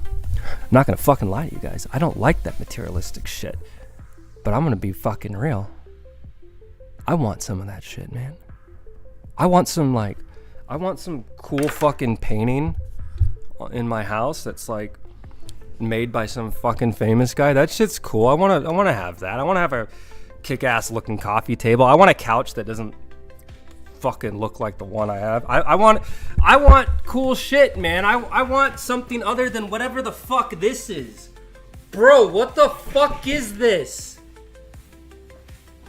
I'm just like everyone else in the world. Yeah, there are things that we would like to have, things that we would want deep down. But at the end of the day, man, the chair still works. The coffee's good. Fuck it. You know? Oh, I'm so materialistic. You're right. I'm fucking crazy. What the hell happened here? Hey! Oh, Foibles, did I ever make you a mod? I don't remember if I have or haven't. But welcome to the program. I'm trying to do the thing, man. You told me to stream. That's what I'm doing. Like, I don't know what you want from me. Argue with me about Hunter Biden's laptop. How much does your book cost? Well, the book's on Amazon if you want to check it out. I don't remember how much it is. It's as low as I can possibly get it without me having to pay people to buy it, if that makes sense. Because I have to cover I have to cover the cost to make it, and plus Amazon takes their cut. So basically, I make about 10 cents per book. So it's pretty cheap for a physical copy. I think the ebook copy is $1. But if you want to listen to it for free, all of my stuff is on YouTube. Because my main focus is to get my work out there. So I don't want to nickel and dime people just to listen to a story. So if you're interested in my work, you can check out my YouTube channel. It's there for free. Put it on in the background. I'm a mod. I have the wrench. Okay, I don't really know how a lot of this shit goes. Luigi's a patsy. Bro, here's the thing with fucking Luigi. It's like, at first, it's like so many people rally behind the message, right? But then as information starts to come out about his family connections and how well off he is and everything, a lot of people are paying attention to that. I kind of want to hear from Luigi himself. Like, let's let the guy, let him cook, man. Let him cook. Let's give him a chance to fucking talk to the masses. What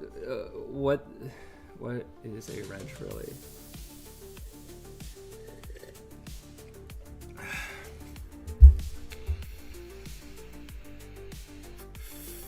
Oh, so like I said, I've been doing new and different things with this stream. So I integrated music into OBS. I'm not sure if you guys can hear it or not. I haven't gone and checked in a while. Watching porn makes you a cuck? I think it only makes you a cuck if it's pornography of someone that you are emotionally attached to and in a committed relationship with. That version of pornography, I would say, is absolute cuck material. Or if you watch a pornography film where someone is doing the deed while their husband sits and watches, that's wildly uncomfortable. It's just the statement he screamed was a little suspicious, an insult to American intelligence or what? Ooh, what are we talking about? Dude, my fingers and shit get the same way whenever I play AC6. Like, there's a lot of builds where I'm able to, like, kind of do this and, okay, like, very standardized. But then there are some builds where I'm like this and like I'm constantly like this. And then there are some builds where I literally have to be like this. Well, no, sorry. Hold on. It's easier if I have the AC. It's basically like, so I can quickly do the shield thing. So you're just kind of going like this, because I don't fuck around with, I just click the auto aim and then fucking let it do its fucking thing. I will be Benjamin Netai's personal femboy comfort servant. Oh my god. Procreation via blender. A sudden violent twist or pull. I shouldn't have gotten any notifications. Yes! Hitler was fucking very bad.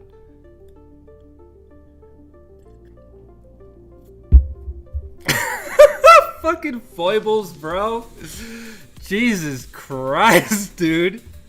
40 hours up and stoned. I'm going all the fucking way, bro. Dude, fucking hell yeah. Dude, I think one of the best things I like to do when I don't have anything on my plate is get fucking crazy stoned and just binge watch a fucking show.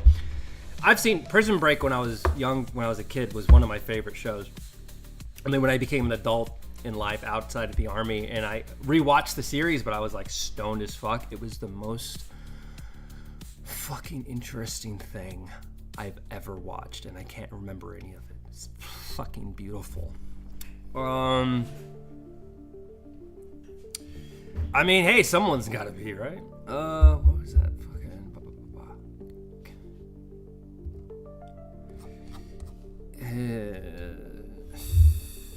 25 buttholes is the best. Foibles, you would know about this. Is this true?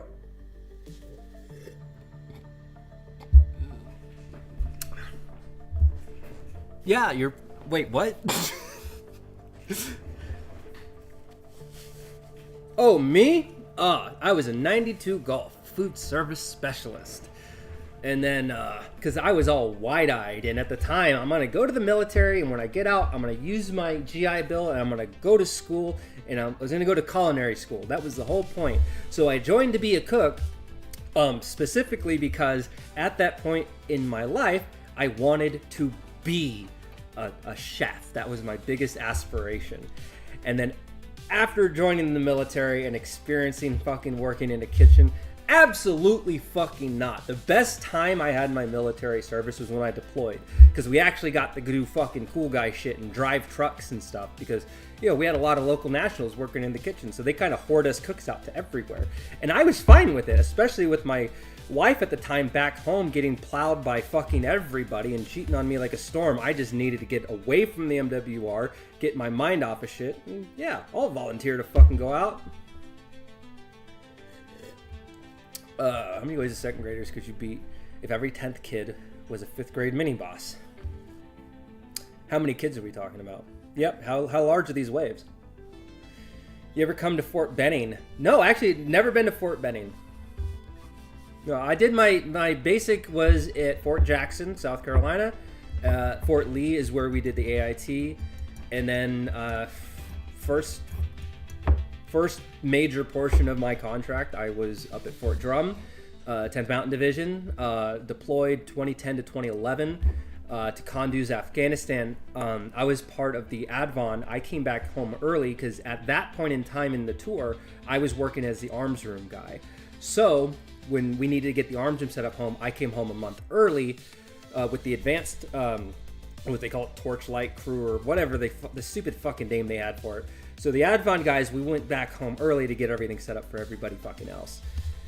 Dude, Fort Hood, Fort Bragg,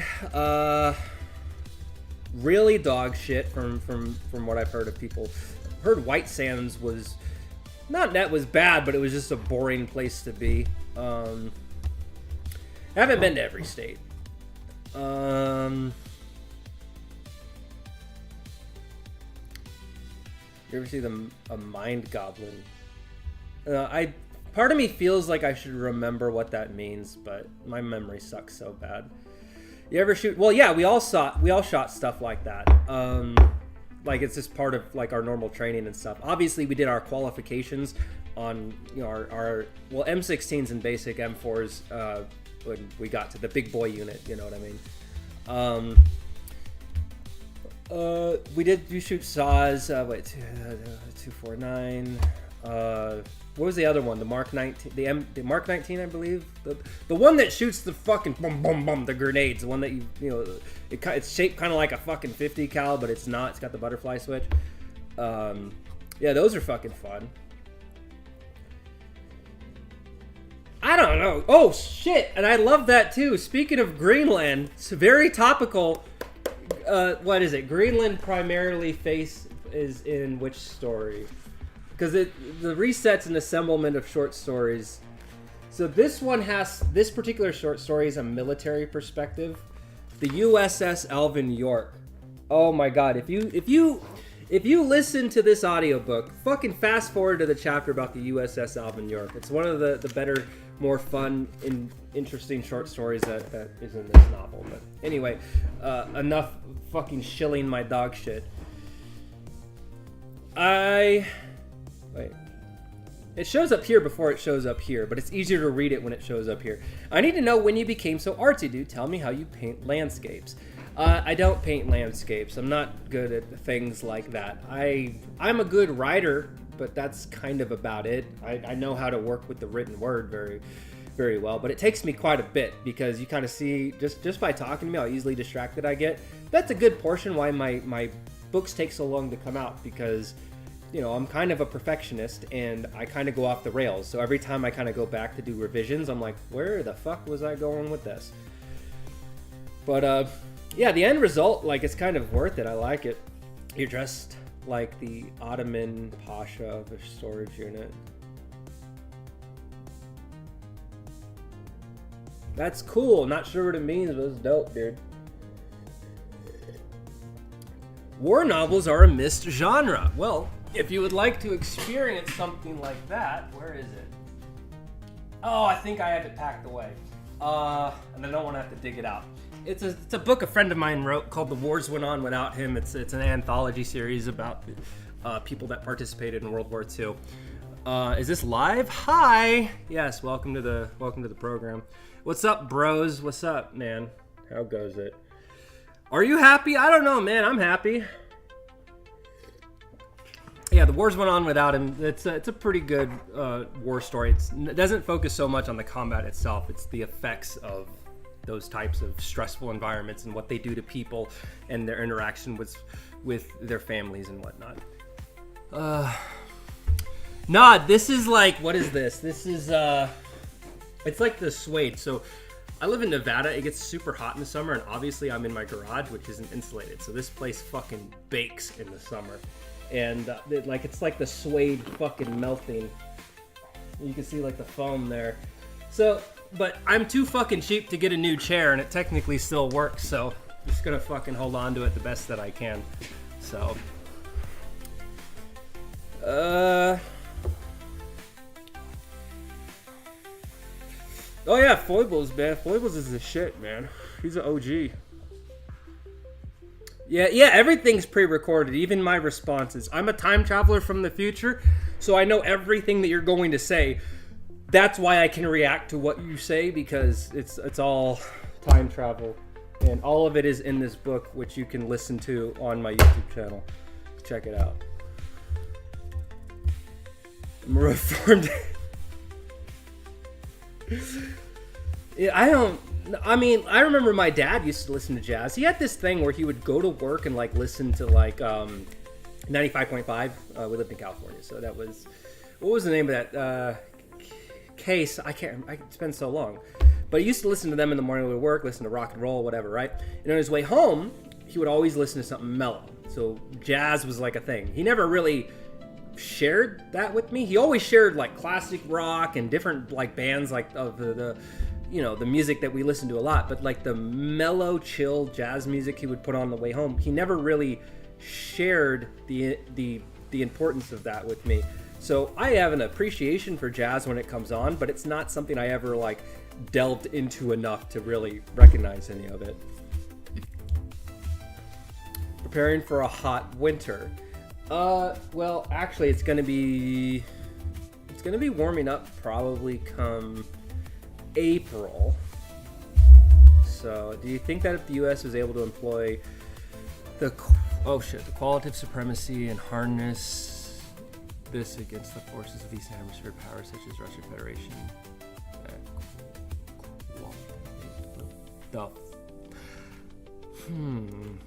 maybe I just can't fucking read. Maybe that's the problem. The fuck does this say? Let's find out. Qualitative. Qualitative. fucking idiot. Why can't you speak? Yeah, man, your dad. Yeah, that's rough, bro. Well, awesome workspace are all your. Yeah. Russians don't want to fight us.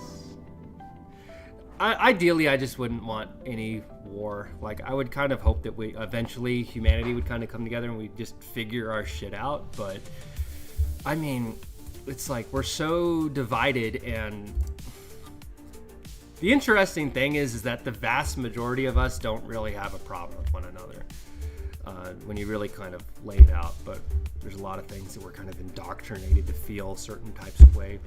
We're conditioned to have certain perspectives of people outside of. Well, probably nothing. I don't really. I'm good. That's a weird. Wait, is that a compliment or an insult? I can't really tell. Hear me out. Oh, okay. We got a little bit of conspiracy going on. Let's listen to it. Hear me out. All the fires in Cali would have been halted severely if the state focused on growing agaves and other succulents that having natural fire retardant properties due to the juicy leaves. It's a work of art. It's however you interpret it. China's planning to move to Thai. Yeah, the fires in California, man, it's like... Here's the thing. I don't, like, look, I keep fucking saying this, but I'm just gonna fucking be it, right? Oh, I mean, if you don't have to send money, but I don't mind showing my hair. I'm kind of proud of it.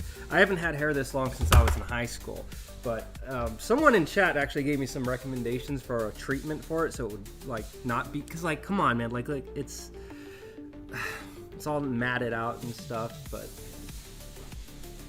I guess there's the hairline. But I'll get around to treating it better. I mean, over the winter, I've kind of just done the hat thing. In the summer, I just did a ponytail. But I kind of would like to be able to, like, have it styled in such a way where I could just have it. You know what I mean? But the neck, it's out here, man. Fucking Nevada, man. The fucking Mojave is fucking relentless in the summer. So I get super toasty back here. Let's fucking go. See, bros. Yeah, I got it. Gotcha. What the fuck else was I saying? I'm so sorry.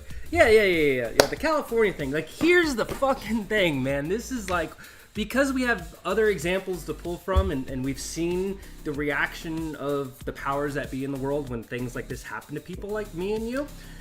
So the thing with California that I find is very disturbing, aside from the piss poor fucking decisions from the people that run California that kind of made this powder keg fucking possible in the fucking first place. Aside from that shit, we could focus more on the aftermath, because it's already kind of telegraphed. So many people are going to be fucked because all of those houses, like, if they weren't already bought outright and whatever, a lot of those houses the people are still going to owe mortgages on, and the banks are going to want their fucking money. And we heard that a lot of the insurance companies were canceling and pulling out. You know, and the government came and put a moratorium on that. But, like, even still, like, it's going to be like pulling fucking teeth for these people to get what's rightfully owed to them.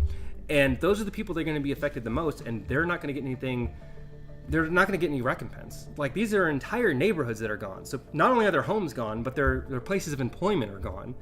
And it's like, what's going to happen from that? And we've seen it with the current administration. The wildfires kicked off. The first thing the Biden administration... You're the fucking goddamn president of the United States, and you're standing right in a location where shit is fucking getting fucking more real than you could fucking imagine. People are fucking having their entire lives completely upended because of this national disaster. But you send money to Ukraine, and then you brag about being a grandfather again, and then what happens? He fucking dips. He fucking leaves. And here's the thing, man. Here's why I hate Biden's a piece of fuck. But then again, Biden's doesn't even know where the fuck he's at any given moment. So I cancel and pull out every single time I have 7 kids who are homeless. I ain't. Jesus. A little bit of darkness, that's fine. Because if we don't laugh, we would cry. Oh, you want mean all this dog shit? Yeah. I get anxiety every time I look at it. You know, in a perfect world, I would have it where everything is kind of at least in a box. And yeah, I voted for Trump. That's not me being happy about that because I really didn't want him back. But then again, what was the alternative? Fucking Harris Waltz? Fucking... Yeah, no. I'm not going to get for 4 more bad years. Jesus. All right. Yeah, we can have a lot of fun, but let's try to keep some of the sexual comments down just a tad. Yeah. We could joke with the dark humor stuff. It's like, we know. Like, we all know that those fucking elites are all doing fuck shit, man.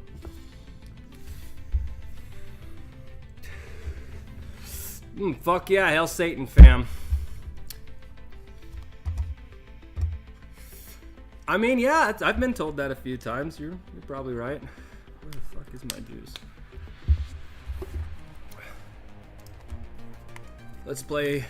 Let's make a deal.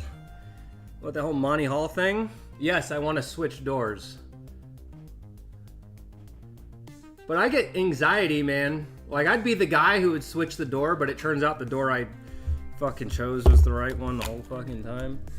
Like, yeah, it's 66% odds if you switch as opposed to just maintaining the 33. No Christ is King, fam. Oh, no, the Hail Satan thing, that just, it's a tongue-in-cheek thing. It comes from Demon in a Bottle. So a Demon in a Bottle, I like to shill myself, because I'm a creative. I want people to, like, check out my shit. So Demon in a Bottle, basically, how do I describe this? Basically, a drug addict overdoses and dies. He's presented with the devil, essentially, and he makes a deal. 10,000 souls in exchange for him temporarily being saved from utter damnation. Because when he dies, he gets a glimpse of hell. He gets to basically see limbo, and limbo terrifies the shit out of him, which is why he signs away. And then some interesting things happen to him. He has this little demon that follows him around, this little imp that only he can see and only he can communicate with. But if he indulges and takes more drugs, he can see the demons and the manifested sins of others. Anyway, he has to repay hell 10,000 souls to save his soul. And essentially the series is about him trying to weasel his way out of his contract. So it's kind of like Constantine and Dexter had a fucked up love child that was addicted to crack. And yeah, can't wait to see England deport them too. I don't believe in the whole Adam and Eve thing. Like, I'm a Christian as far as of religions. That's probably the one I identify with the most, but I don't believe a lot of the shit in the Bible. I like the message, you know, don't be a fucking asshole, basically, you know. And I wish that was kind of the full stop. Love is love. I don't give a fuck about gay people. Have fun, do your thing. Don't touch kids. We'll all be fine. You know what I'm saying? But yeah, the Adam and Eve thing's a fucking stretch, man. I don't know. As outlandish as it is, it's a lot more believable that we came the scientific route. But once again, I could be fucking wrong. All adults, fucking already mispronounced some shit. All adults can mispronounce nearer. Probably did myself. I pooped, looked down, and saw Trump and Putin holding hands. Poop never lies. Oh, that's a bit disrespectful. But then again, I just did say Hail Satan, so you guys go ahead and say some fuck religious shit too. Internet at some point in time set that shit up, but like I've knew coming back to the streaming thing because fucking I need human interaction. Yeah.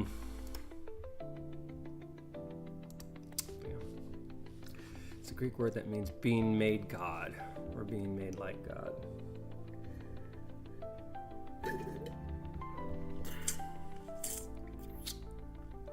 Oh man, whoever wrote for me to look up theosis, I appreciate that. No, that has nothing to do with me. I'm a creative, so I like to take inspiration wherever I can find it. And a lot of inspiration, like for a lot of my stories and things that I incorporated, were from times on my live stream. One of the biggest, most important characters in this book, his name is Femor, was actually based upon someone that was a chatter in my live stream back in 2018. So it's like, yeah, these things are, the community is great. You guys are fucking just as weird and unhinged as me, so I love it. Oh, yeah, I'm checking the stream. What's wrong with it? Oh, I'm probably am. Yeah, there's not really much I can do about that. The only, like, I think that goes back to, I was mentioning this earlier, the whole thing with my Ethernet cord. I just need to get like a little Wi-Fi dongle for it because I'm kind of capped with, because the way it works with my Ethernet, even though I'm like a direct plug-in, obviously there's two walls in between the garage and the modem.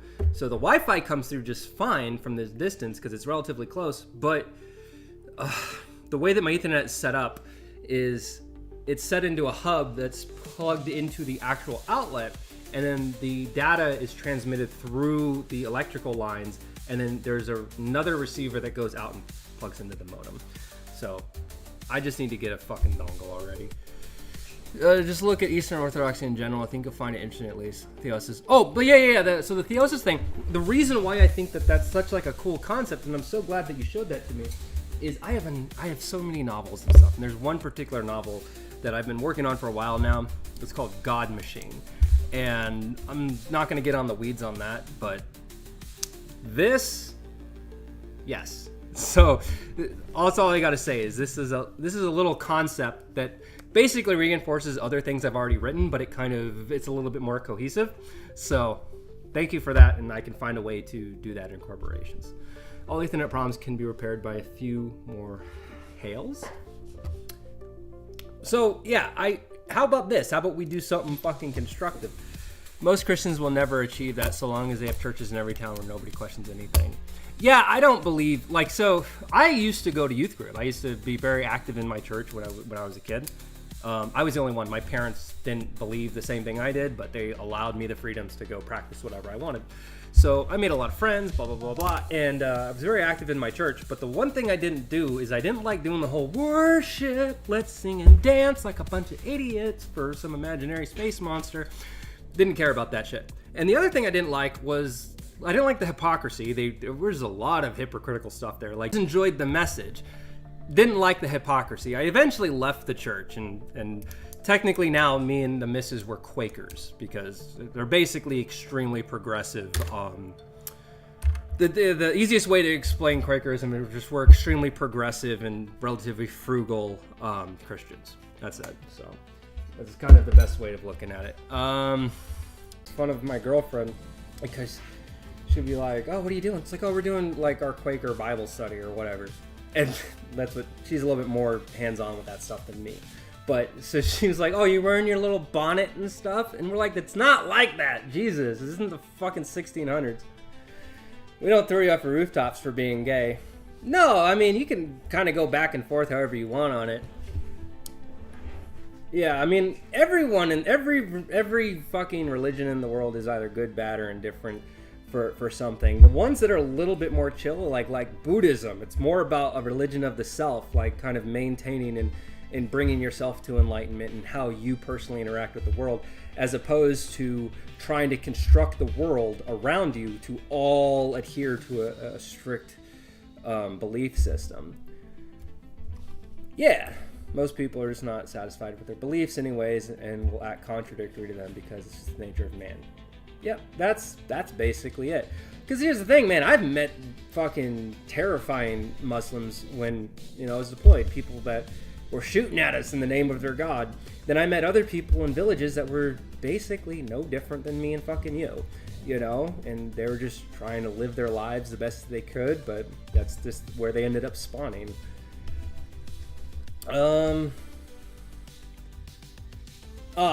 Dude, fucking the UK is a perpetual dystopian nightmare. I fucking can't get it, man. Okay, so how long have we been doing this? My fucking stream quality is getting to be dog shit. Been doing this for 2 hours. I did it 2 hours yesterday. I'm probably gonna go in like 5 minutes because I'm looking at a firm believer we should tax churches, you know, because personally, like, churches is just a giant money laundering scheme. Like, does God give a fuck if you tithe? No, he wants his message out. He doesn't give a fuck if you fucking tithe. Oh, it says in the book. Fuck the goddamn book. Let's talk about fucking God himself. Does God really give a shit if you tithe?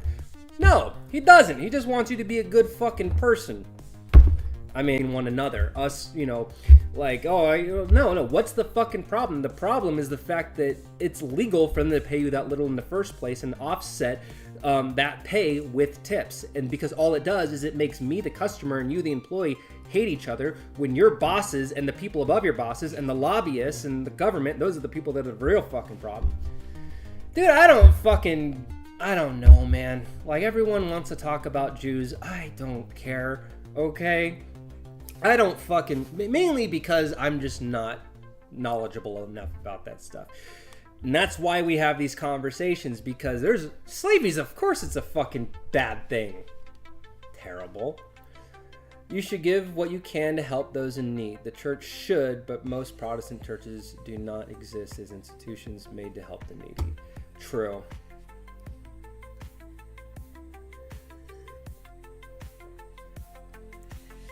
Hey, someone look at Dick Masterson's hard drive, because he's really been on this for a while. I'm starting to raise some red flags. Anyway, yeah, I don't think I don't think churches should be required, but like at the same time, it's like there was one. I went to Saddleback when I was in California, and Rick Warren, the leader of that church, he does this thing called reverse tithing. Don't know how accurate it is or whatever, but it's basically one of the things the church tries to preach. Is he tries to keep his funds relatively, you know, manageable for a lot of that back. I'll say this: of any, especially the big ones, Saddleback, robust, and do you live in Michigan? Here, come on, we'll give you a system. They gave me they towards different, like the wait times. So a lot of persisting, just trying to get within a month of moving out here.